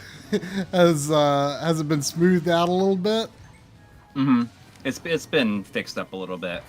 I kind of like it. Yeah. Yeah. So Have you figured out like what we're gonna do? what you're going to do going forward? We're gonna try and learn how to do it ourselves. Oh, okay. So to let everybody know kind of what happened. It must have been like a month ago now. What? We had No, a haircut. Well, No, hang on. Oh, okay. Original. Oh, okay. Yeah, the original haircut. Like, we're supposed to get some, Nelly's supposed to get like a haircut and everything like that.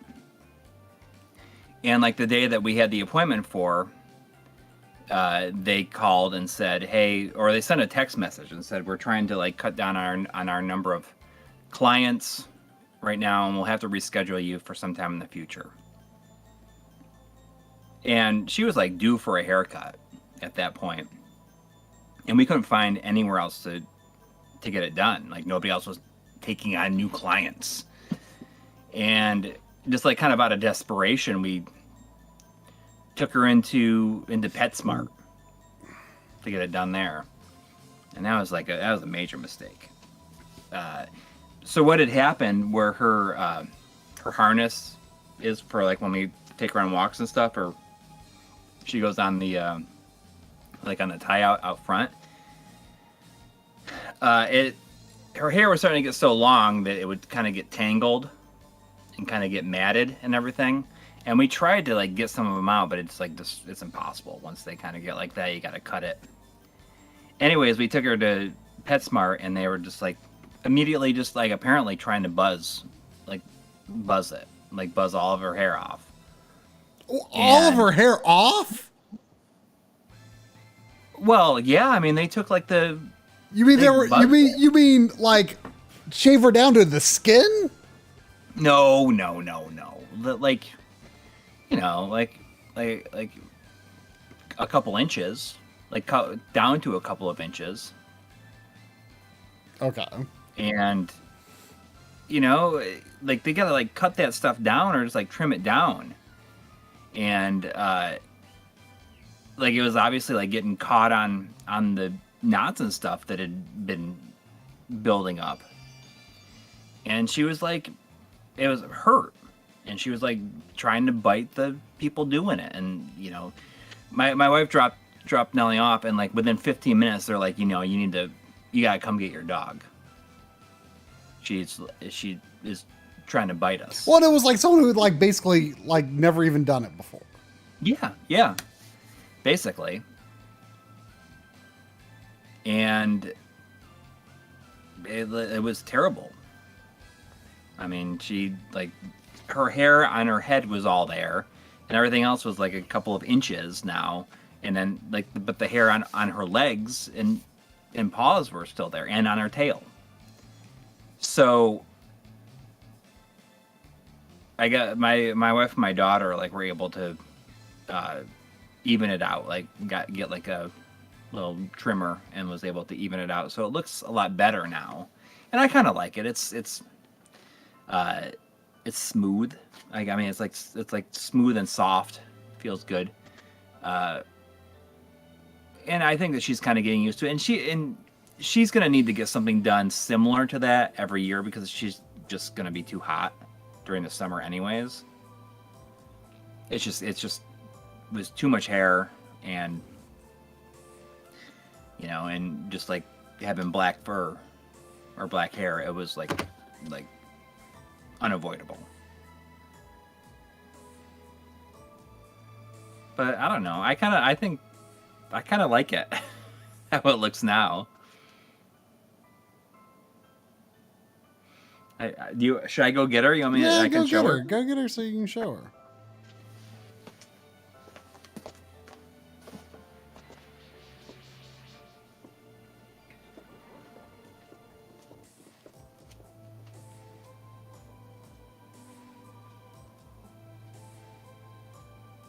I don't understand a thing that's going on in this story.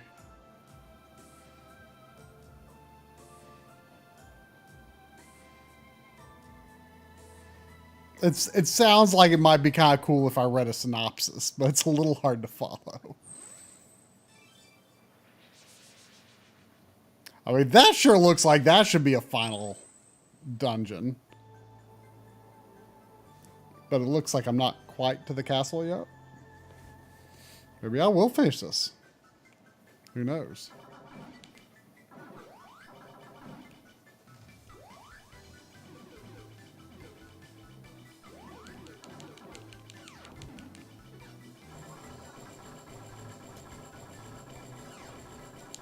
So it feels like you should be able to reflect those, but you can't.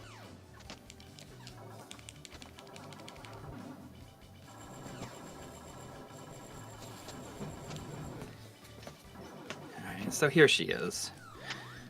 Well, here, let me put on the big cameras. There we go. There she is. She doesn't look so bad. No, she's doing okay now. Is that a harness she's wearing, or? No. It looked like she had like some sort of scarf or something around her neck. No, that's just like her fur. Oh. You're not really You don't have it really on camera right now. Oh, sorry. I'm trying to do it. What I might do is get my other camera and I can sit her in the chair and we can see her for real. But it's funny, you know, like you see her little floppy ears and everything. She's like, why did you wake me up? She's just like so tired. Yeah. This is how she is all the time. Yeah.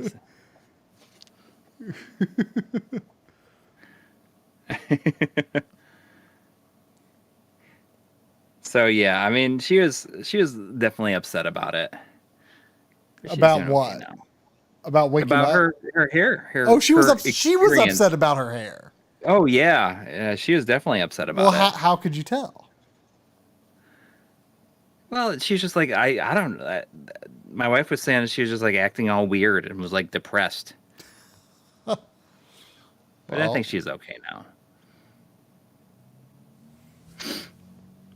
So we're just gonna learn how to do it ourselves. yeah. She's like, I'm gonna go back to sleep now. I'm lay her down in the chair here. There you go. Yeah, I'm right here. Oh, here comes Sandy. Hi, Sandy. You want to say hello? Oh.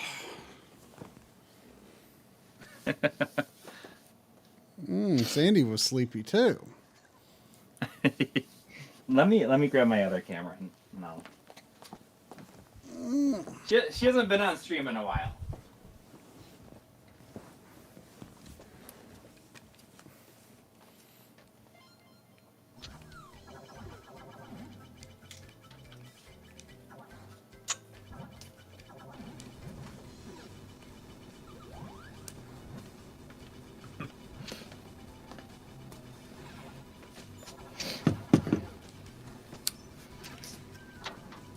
Let's see if we can do this.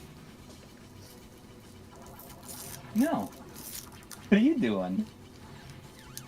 Ah. Just a second.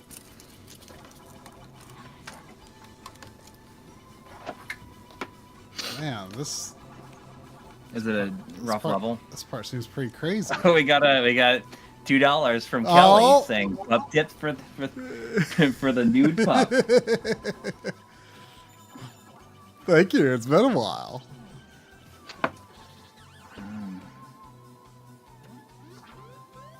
Hang on a second now.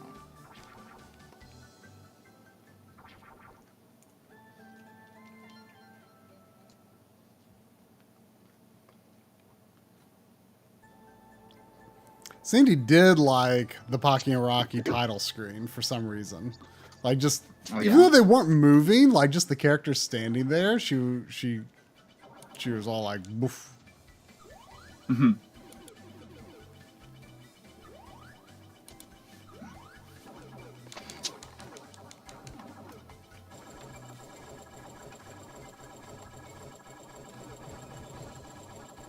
She's still like so hard to see.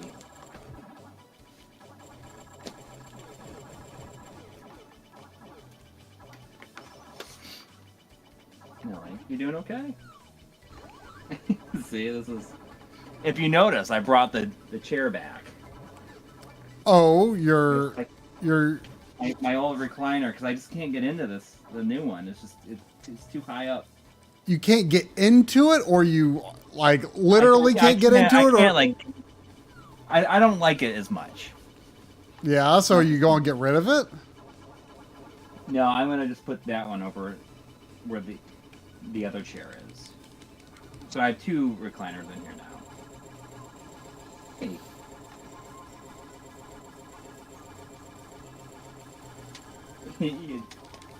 I have this 14mm on here, so you can't really see too much. Is it too dark?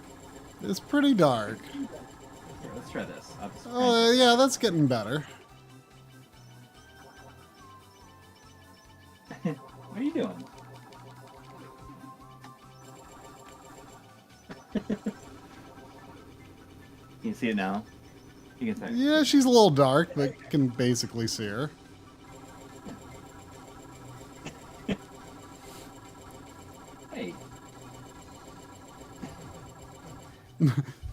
Saying that says turn black frame insertion off on Coury's dog. Yeah. I am playing with BFI for this game. Seems like the kind of game to play with it.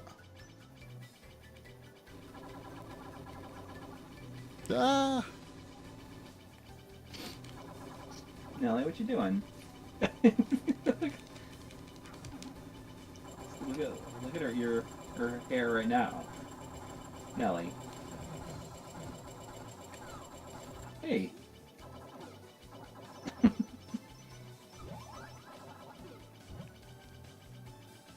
didn't mean to wake you up.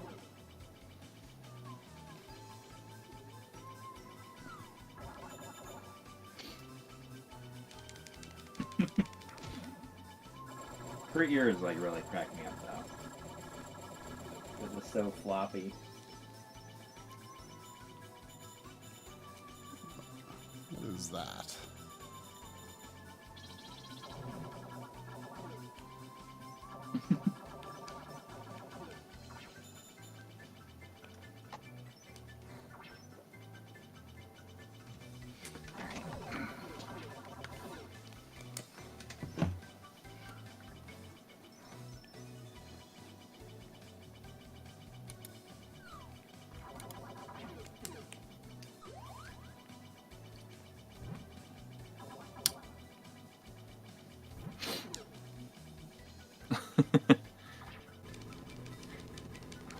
Yeah, I see ya.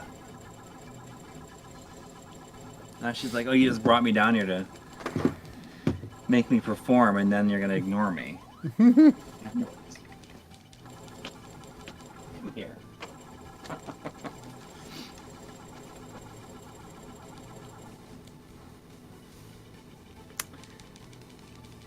I don't work in a recliner. I work in this chair.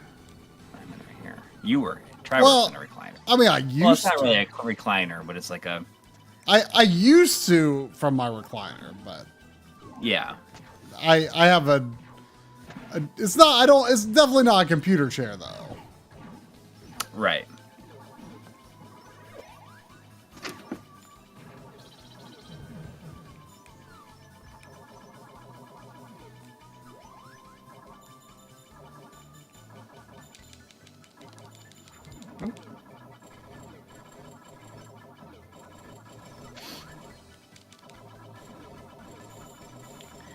She doesn't like coming down to the basement all that much. Really? But you're there. I know. But there's... She'd rather, like, lay in the entryway. Oh. I don't know, she just really likes that. Like, just waiting for other people to come home.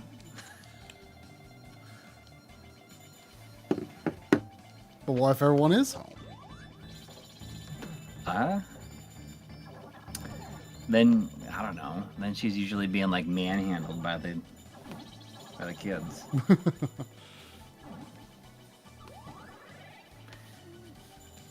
Yeah, that's the thing that, you know, I think about, like, even in North Carolina, like, their basements are not, like, a normal thing, right?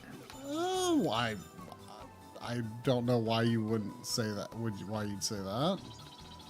I mean, because doesn't it have to do with like the clay, like the more clay in the dirt there or whatever? That's why you see, like when things are getting built, like all the dirt is kind of like reddish. Well, I mean, I think it depends on like the lay of the land where it's built. I mean, my parents have a basement.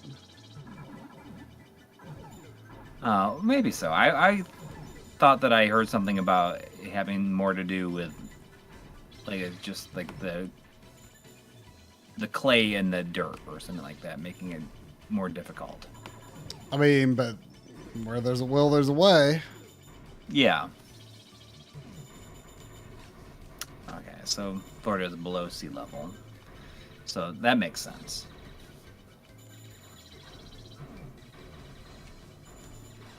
I think there was a level similar to this in maybe the second game. I don't remember. Do you have the second one? Mm-hmm. I have both of them. Super Famicom versions, though. Yeah. Which, I guess, I was kind of thinking of it earlier, like, I was like, oh, actually, like, it kind of makes sense that I ended up accidentally getting the Japanese version, you know? Yeah. Because it's like, well, I have all the other Japanese versions. Yeah. I mean, I don't have, I don't have like the GBA game or the FDS game or the PC Engine one, but I do think the Super Nintendo ones are kind of considered the premier entries in the series. Yeah. Until this, I mean, this is, just like all of the Tingo games. It's like, But it's not a replacement. I mean, if it's a sequel. Or well, like, but like, I mean, it's not, but like, it's like such a thing where it like, it makes you feel like it's okay that you don't have. You know what I mean? Yeah. Like, their games are a little different, but it's like, it makes you feel like, hey, it's okay that I don't have this expensive game. The original, yeah. Yeah, because there's definitely a lot of elements that are familiar. Yeah. It's a soft reboot. Yeah.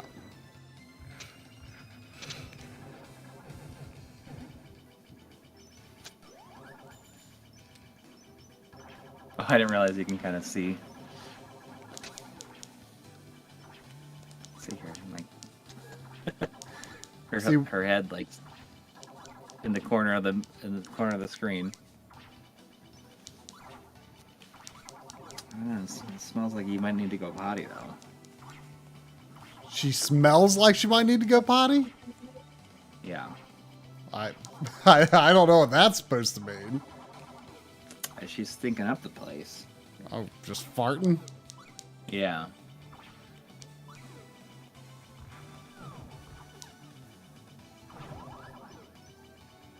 It's hard to tell her butt from her head. It is. Just she's like this, like a monolith.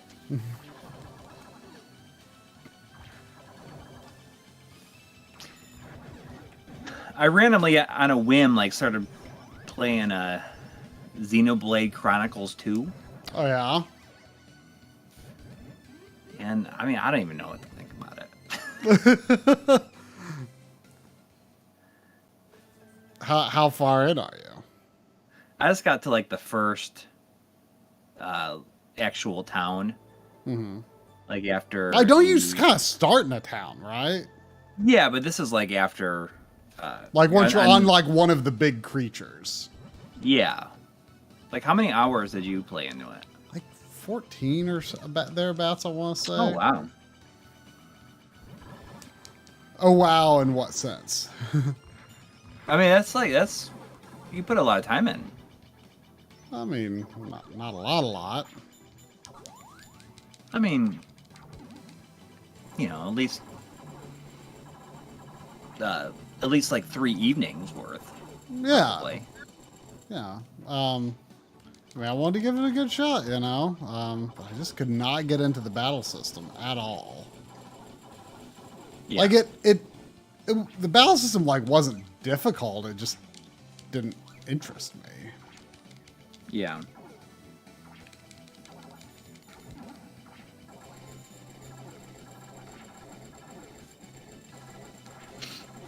I'm optimistic for 3 though. I mean, 3 has a much more Xenoblade sort of one-like vibe, I would say.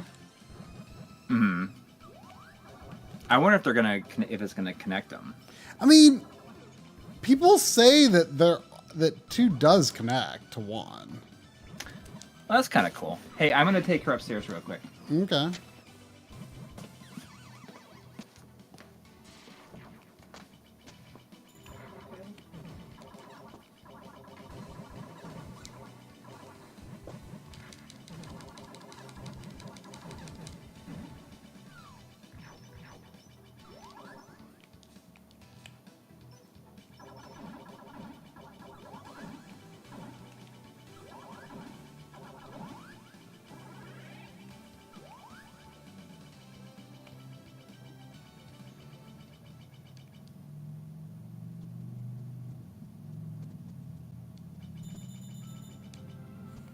I mean, there's no connection to Xenosaga and Xenoblade.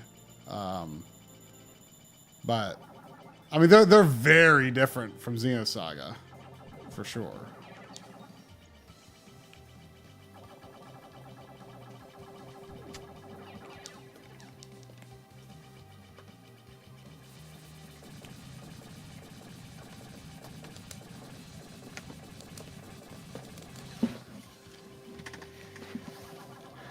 I started to try and take her outside, but she's like crawled into her bed and like went back to sleep. I did not bring another beef stick. I couldn't believe that Chris's dogs like actually slept in their beds. Oh, without having any kind of... Well, like, he was just like, all right, go to bed. And they like each got in their own bed. Yeah, I don't know. That seems crazy that that's even possible to train a dog like that.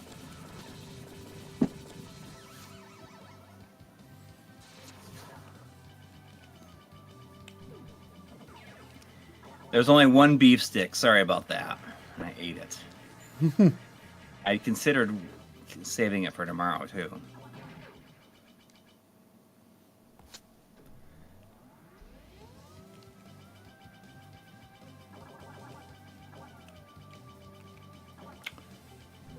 If you want a PS3 controller, you might want to avoid the ones with the A1 or A2 at the end at all costs. Did I miss something? Why? What's the deal with PS3? I mean, there's a lot of bootleg PS3 controllers out there. I don't know if that's what they're referring to. I don't know. Now you're making me wonder what mine are. Yeah, but what's the downside?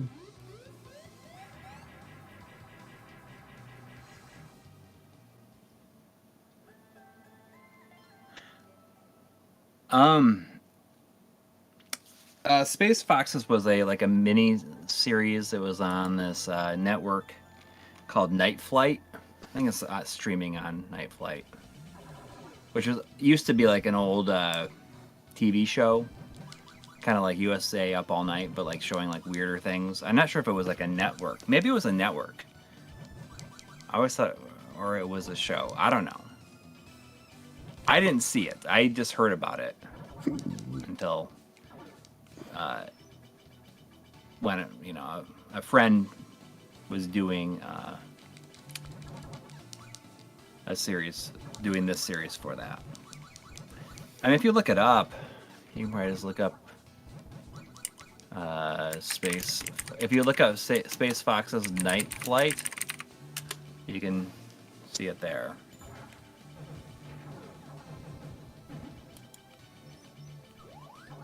I think it was on USA Network or TBS. I don't know. I assume I thought it was like a TV show. It would show just like random stuff, almost like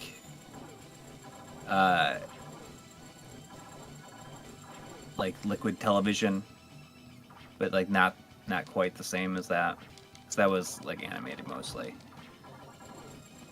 Up All Night had Gilbert Gottfried in it.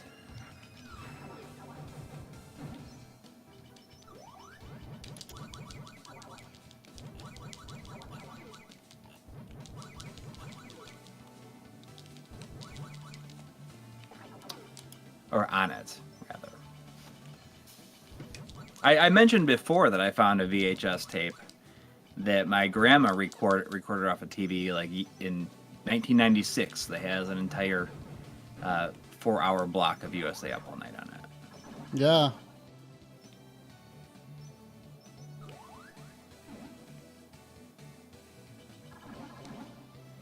I can't remember what the movies were now. But I was gonna digitize that.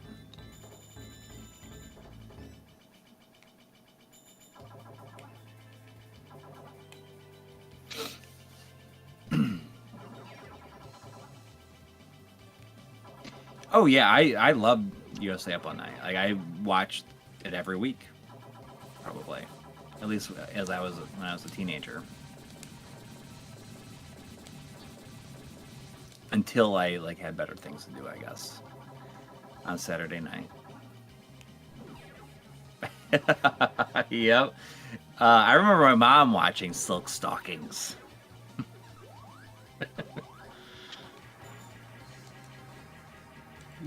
I remember the intro for it, but like nothing else.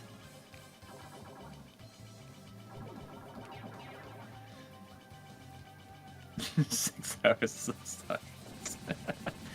Yes.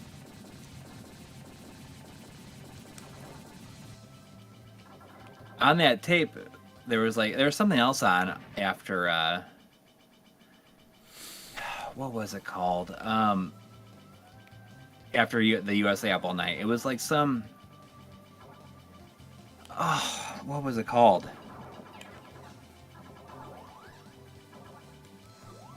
It was like it had the name of like some Florida city in it.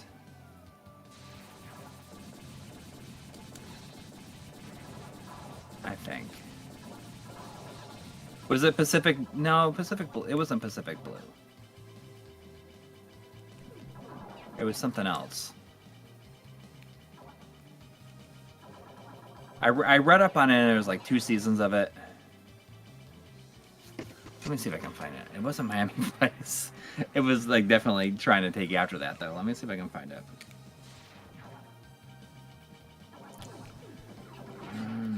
Let's see.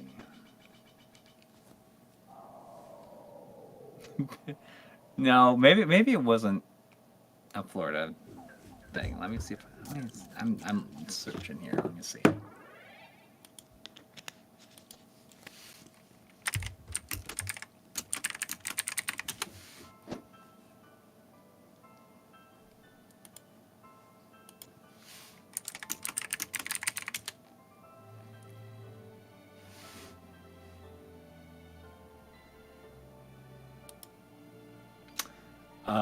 Let's see here. Here we go. It's called Acapulco Heat. I can't say Acapulco Heat. I can't say it, but you know what I mean, right? Acapulco Heat was the name of the show, and the name of the movie that was on the USA Up All Night was called Fraternity Demon.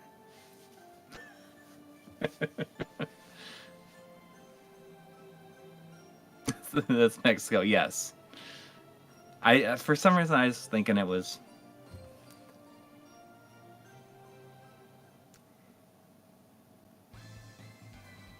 I don't know.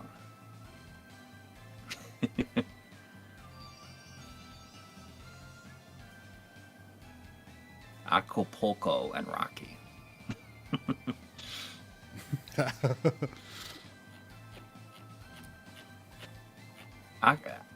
Acapulco is a hard word to say.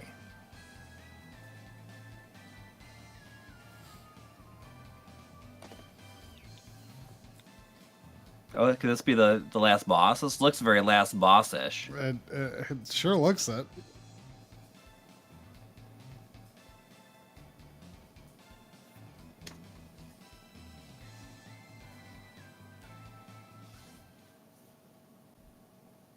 Oh, well, it says Stage 8, the final battle. Wow, see, you're going to do this.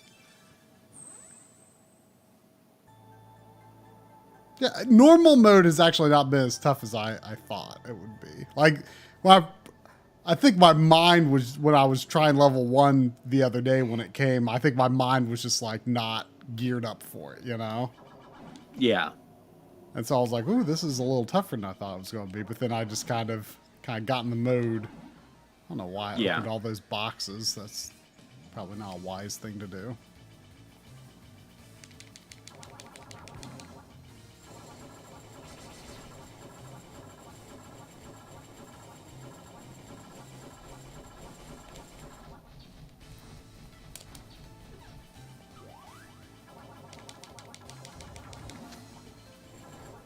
Oh,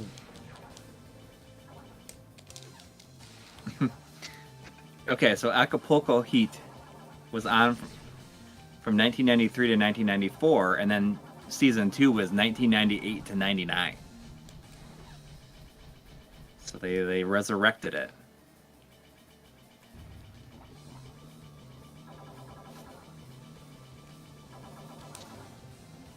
And Heat is like an abbreviation for something. Because there's a period. What is it, like an anagram? What is it called? When a word is like a... or it stands for something, acronym? Acronym, yeah. I think that's what it is. Use a fix down on him. Yeah, that's a good idea. If only I had any left.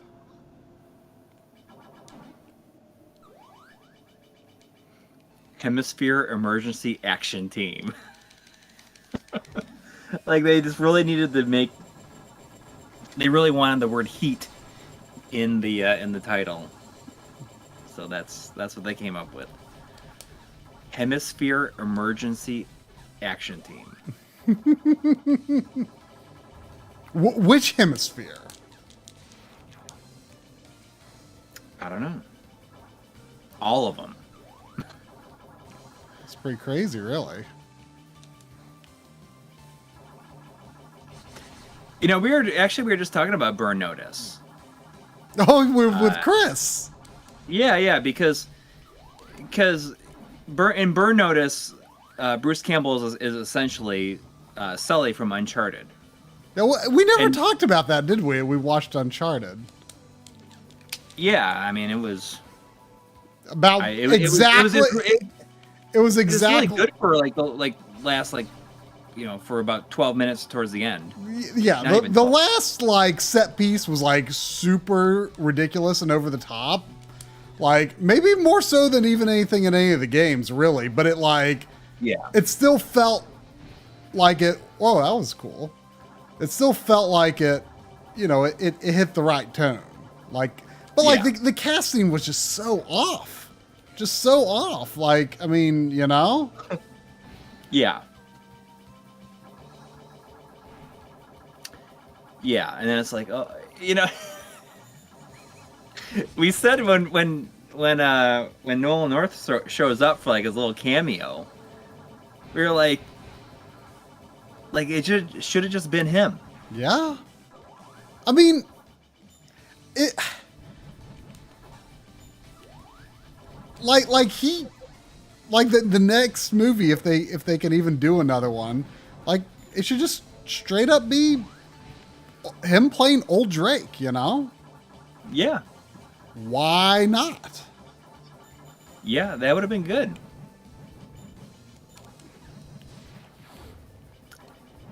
I don't know. I don't know if I think that anybody was cast well. Actually, the only person who was cast well was Antonio Banderas. Yeah, and he wasn't even based on a character in the game.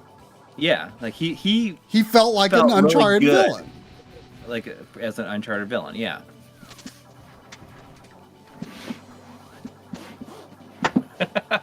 There's $2 from Joe Sean that says Acapulco Heat, Satan's counterattack. That's their follow-up. Well, maybe Satan's counterattack should be the sequel to Fraternity Demon.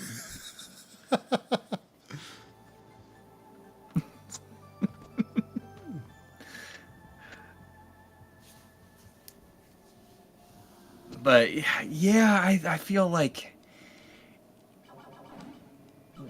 Antonio Banderas was the only one that really felt in place. Yes, I guess.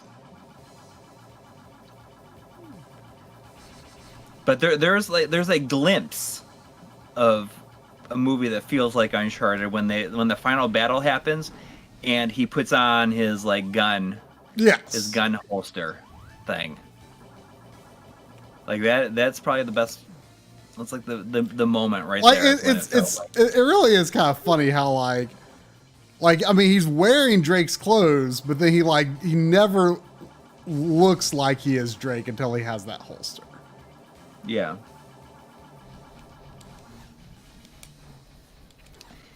And I'm not even sure if he like even shoots anybody with that. No, I don't think he ever. I think he kills shoots anyone. at somebody. Yeah, I don't think he ever actually kills anyone. Yeah. Which, I mean, I can understand. That's fine. Yeah. That's fine.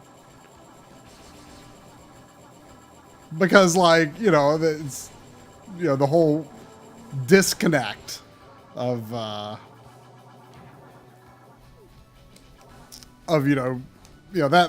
the classic, what's the term? Ludonarrative dissonance.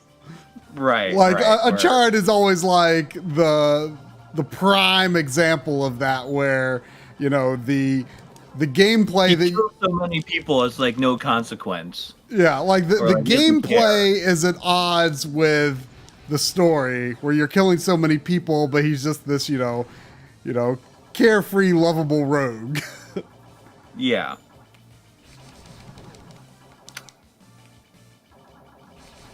Did you get him? No. I don't think I'm doing as well this time as I was last time. This green attack, like, maybe I just need to be further away rather than just like go between, rather than trying to dodge it. Maybe that's the ticket, because I keep trying to dodge away from it, but it doesn't work very well.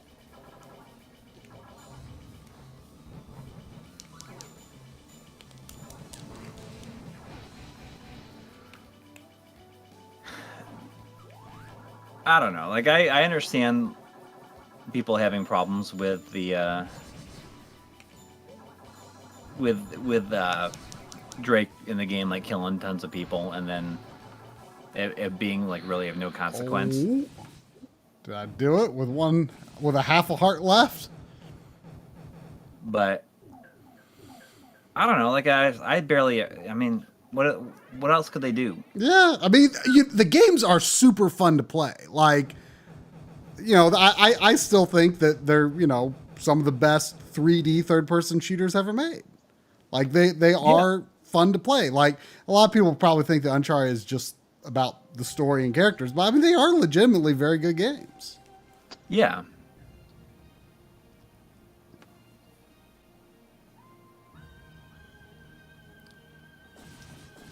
Yeah, especially that second one. I've been kind of feeling a desire to replay the second one lately. Yeah? I didn't play through any of the ones on the collection. I didn't either. I've not played any of them other than 4 and Lost Odyssey, of course, since the PS3 versions. I have the Drake collection, but I don't know if I've ever even booted it up. Like, to even just be like, oh, what does 60 frames per second Uncharted look like? Yeah. Which seems I think that I did crazy. at least with at one point, but yeah, I mean 2 is like far and away like the best one. Yeah. I mean, I would say the second one is like probably the only like truly like really great one. Like they're all good, like very good, I think. Yeah. But 2 is like is great. Yes. You know?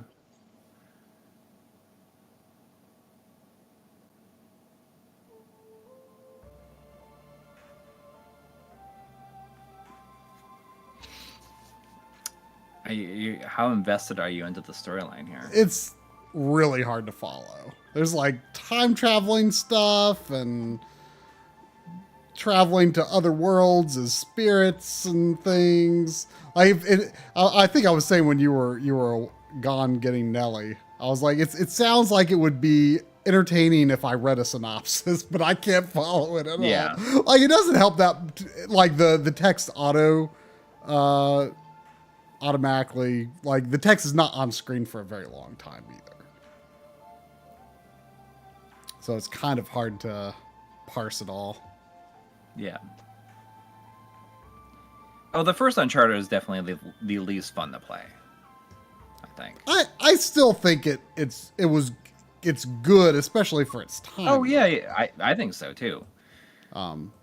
3, just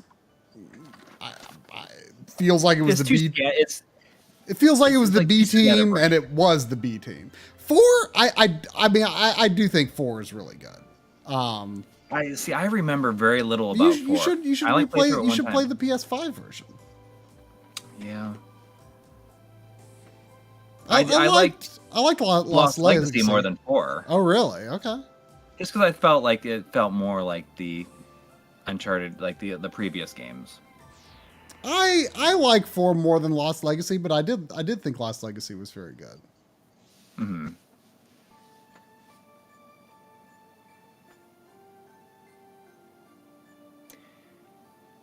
I don't know. It just feels like Uncharted. It should have been so easy, and I don't really know You mean the movie? how it ended up. Yeah, it should have just been Yeah. so easy. Well, it's always like, you know, like they're always saying, you know, movie making people are always like, oh, we can't do exactly the same thing as the games. You know, we have to make it like, our yes, own. you can. But they can. They can. They just say that they can't. They don't want Yeah. to. Like, but why do they not give it to a director who's like, yes, I really want to make this game a movie and like have it be exactly what the fans want? Because those directors have to be out there, you know? Yeah, well, I mean, that's what's happening with Sonic. Yeah. I don't think I really talked about Sonic in the chat. Like, I don't know if I did it on stream, if I talked about seeing that. And I thought it was very good. You know, it's very clear that they decided, hey, we're just gonna do a lot of stuff for the fans, and it paid off, I think. And you know, that's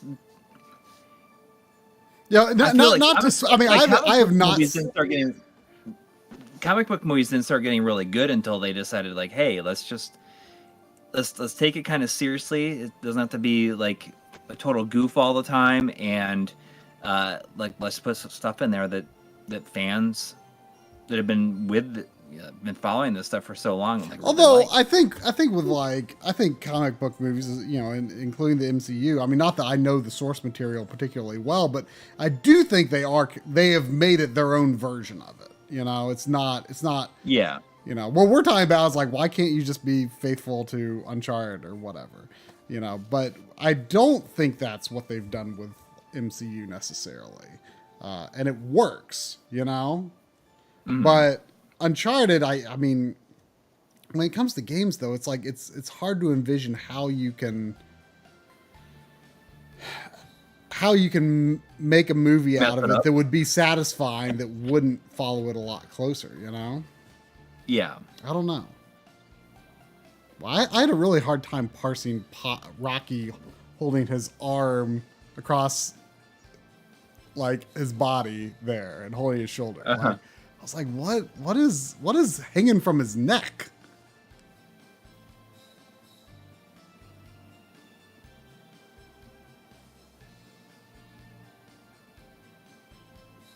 I don't understand why one of the gods is a policeman or wearing a police hat. Yeah. Alex Gavin is saying that the wedding subplot with the secret agents in Sonic 2 should have been cut. And I guarantee that there's like anybody who saw that movie would agree with you.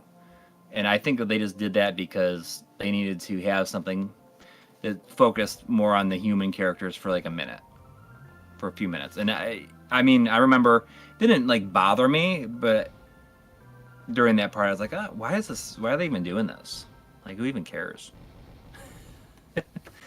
You know, it just I think that oh, okay. I can understand that too, but I mean, I felt like it didn't feel like anything other than just like trying to extend it out a little bit longer.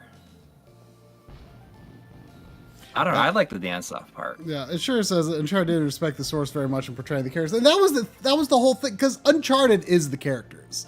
It's like they're just fun to watch and listen to and see what they do and see what they say.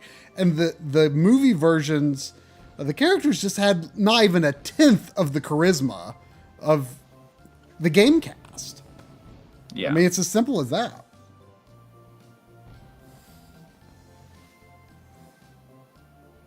Yeah.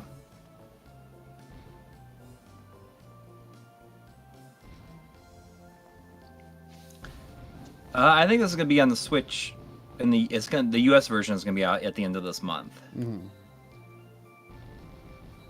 Yeah, I think it's the last day of the month. And I think the physical comes out that day too. I think I ended up spending like $3 more getting the Japanese version, but I think it was worth it getting this much earlier. Mm-hmm.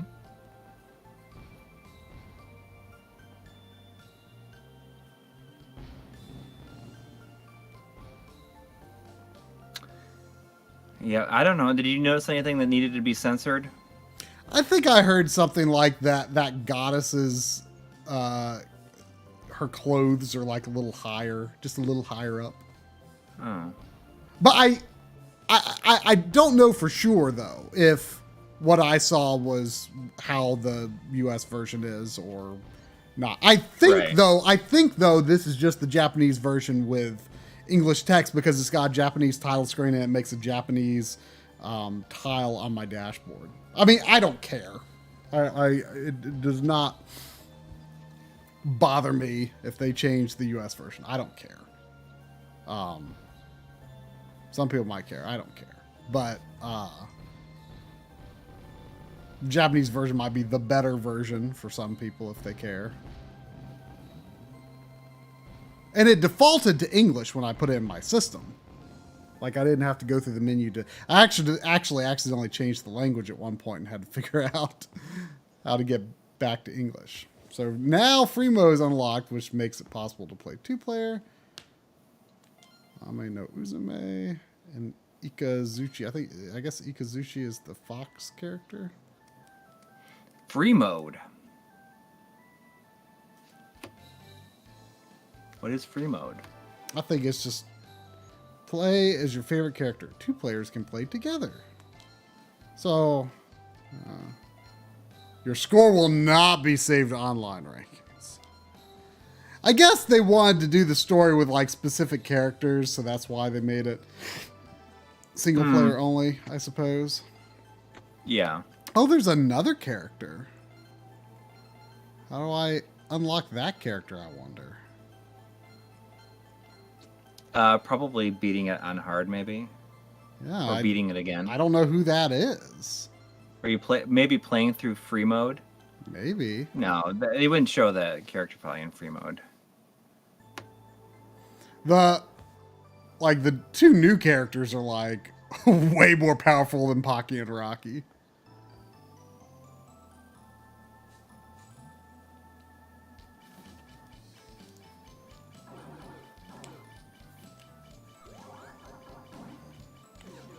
Although I am noticing that for her like basic attack,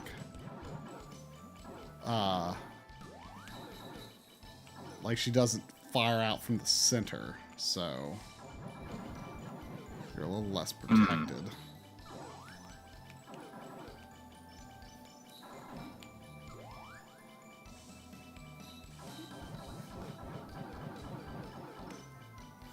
Can I use the... Yeah. Oh, yeah, I can do that. Nice. Are you going to play co-op then tomorrow? No, I think we're actually going to start... I think we're going to start Luigi's Mansion 3 tomorrow. Drum suggested a not scary, spooky game as a way to celebrate Halloween. Have you ever heard that term before? I never heard of it until he mentioned it. I guess I think May 1st is like the halfway point to Halloween. So there you go. Oh, Halloween. Yeah, I mean, my kids are like they only got a couple of weeks left of school. Oh, I didn't know you could It's go so down weird. there. Or can you go down there because she's like floating or something? You know, I noticed I don't have very many hearts. I guess you maybe get more hearts over the course of the game?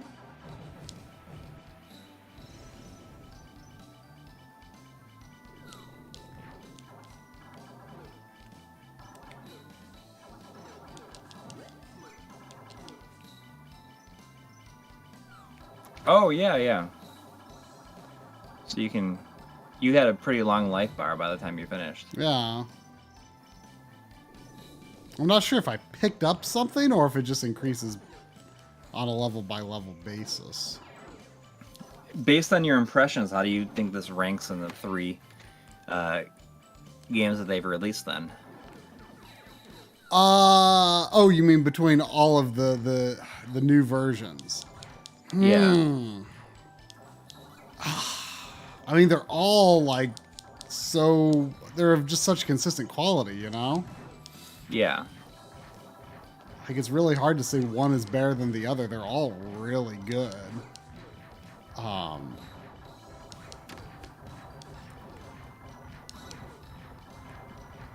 mean,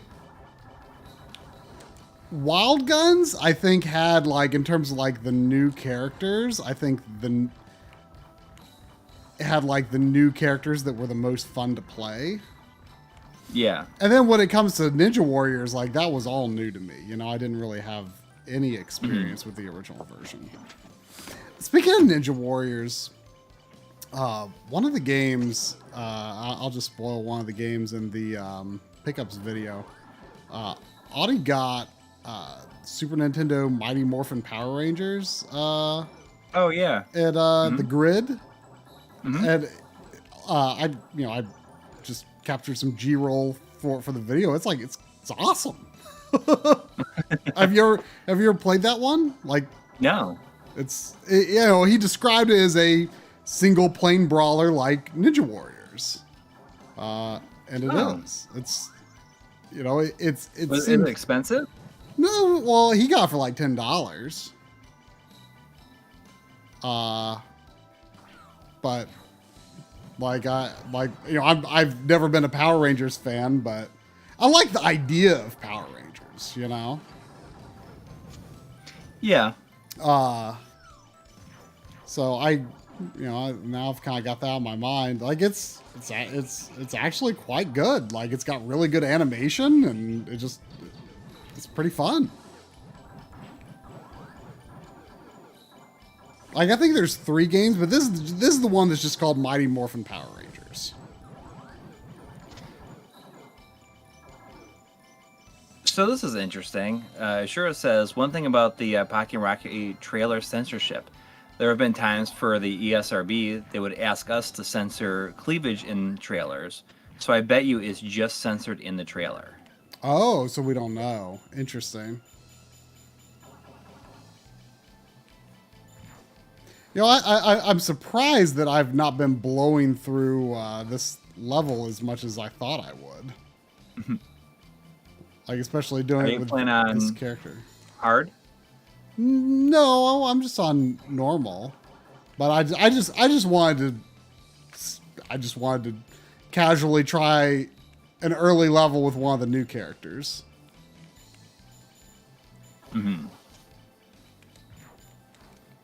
But I don't feel like I'm doing any better with this character than I did with Pocky. Ame no Musume or something like that.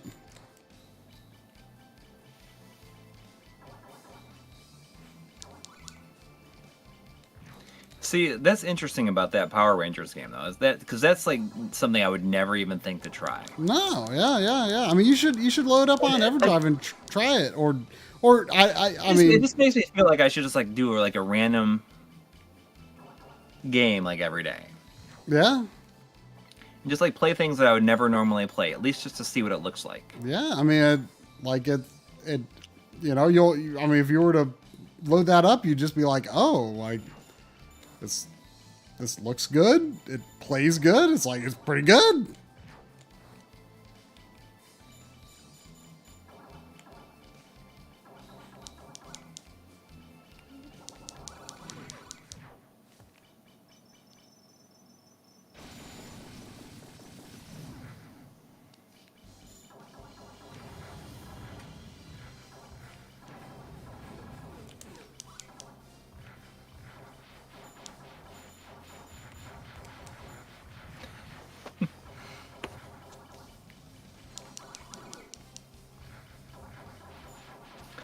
Pirates of Darkwater, I know of it. I've never played it though. There's an arcade version that's like by Konami, I think, right? I don't remember. I just think of Dead Storm Pirates? Yeah. That's $5 from Andy64. Oh, thank you. Saying, hi guys, any thoughts on what will be Analog's next project after the Duo? I bet they'll release a standard version of the NT Mini at some point. They should. They really should. Yeah, I think they will. Like, just make it a single slot system with a cartridge adapter for, Famicom. Yeah. Or vice versa. I think that after that, maybe then that we might see a version of the Pocket with a different form factor. I don't know. That's just like a random thing. Yeah, I mean, I think that would be nice. I mean, I think that's definitely the product that has the most potential to sell. Yeah. I'm going to switch. Scepter Sever, I did finish my black box collection. Like a couple of years ago, probably now. Well, last year, duh. I think Chicky Boys was the last one I needed to get. Was that only last year, 2021? It might have been at the very end of 2020. Then. I don't know. Like, I don't know what time is anymore.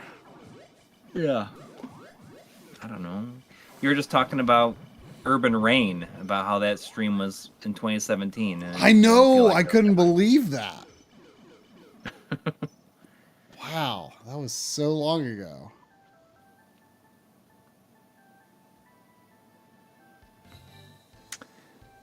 I love the tall screen music in this.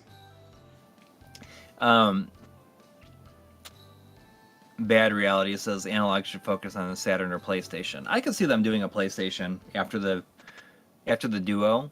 Yeah, or maybe a Saturn and PlayStation. Oh gosh, I don't think that there will be a Saturn, but who knows? Maybe there will be. But I think like PlayStation, I think is certainly a possibility, and I think that the Duo is giving them a good chance to see what it's like just to. You know what? I wonder, like, if, say you've got someone like SNK, and, I don't know how, like, what percentage of Neo Geo games are published by SNK, but I would say it's a strong majority, right?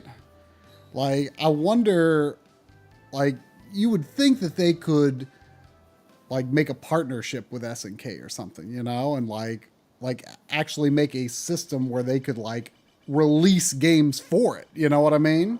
Mm-hmm. Yeah. So I mean, who knows what the next angle might be? I love how the leaves look in this game. Like, there is like some rotation stuff going on with the leaves, but they also like turn over like as they blow about. Like, it's really cool looking. All right, well, I thought I was going to struggle a little bit more, but I would like to play either on hard or play through the free modes. I mean, whatever unlocks the other character. I'm just really curious. Yeah. Well, I mean, that's what I liked about Wild Guns and Ninja Warriors, is that I liked them enough that I wanted to unlock the rest of the characters, right? Or play through on a harder difficulty. And it's short enough to where that's not like an obscene commitment. Robert Lawrence, I am familiar with what is happening with SNK.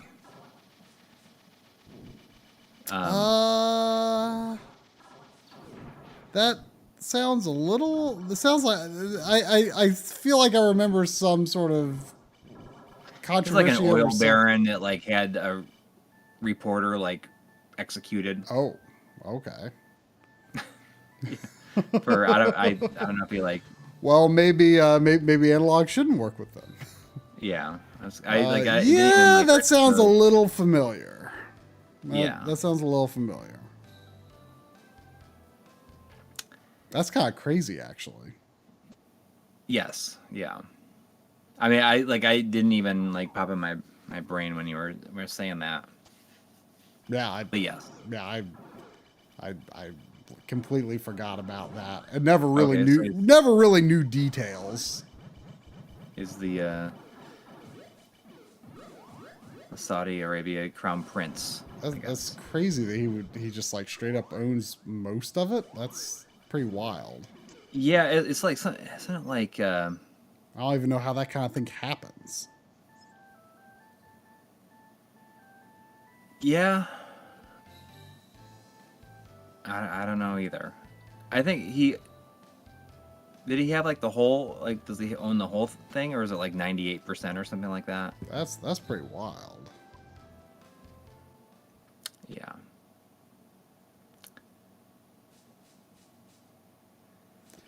So, yeah, there's that.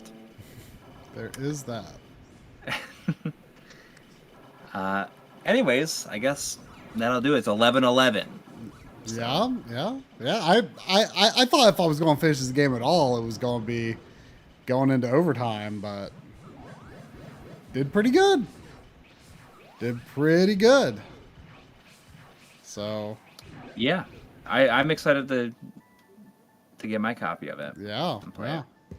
All right. And again, I'll be interested to see if it actually ends up being like censored or anything like that. If it's just like in trailers. Yeah, who knows? All right. Good night, thanks everyone.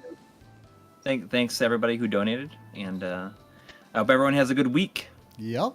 And people on the Patreon, look for that video with me and Audie tomorrow. Yeah. You need something to watch or something to listen to? For 3 hours. For almost 3 hours, yes. All right. Good night. All right. Take care, everybody. Good night.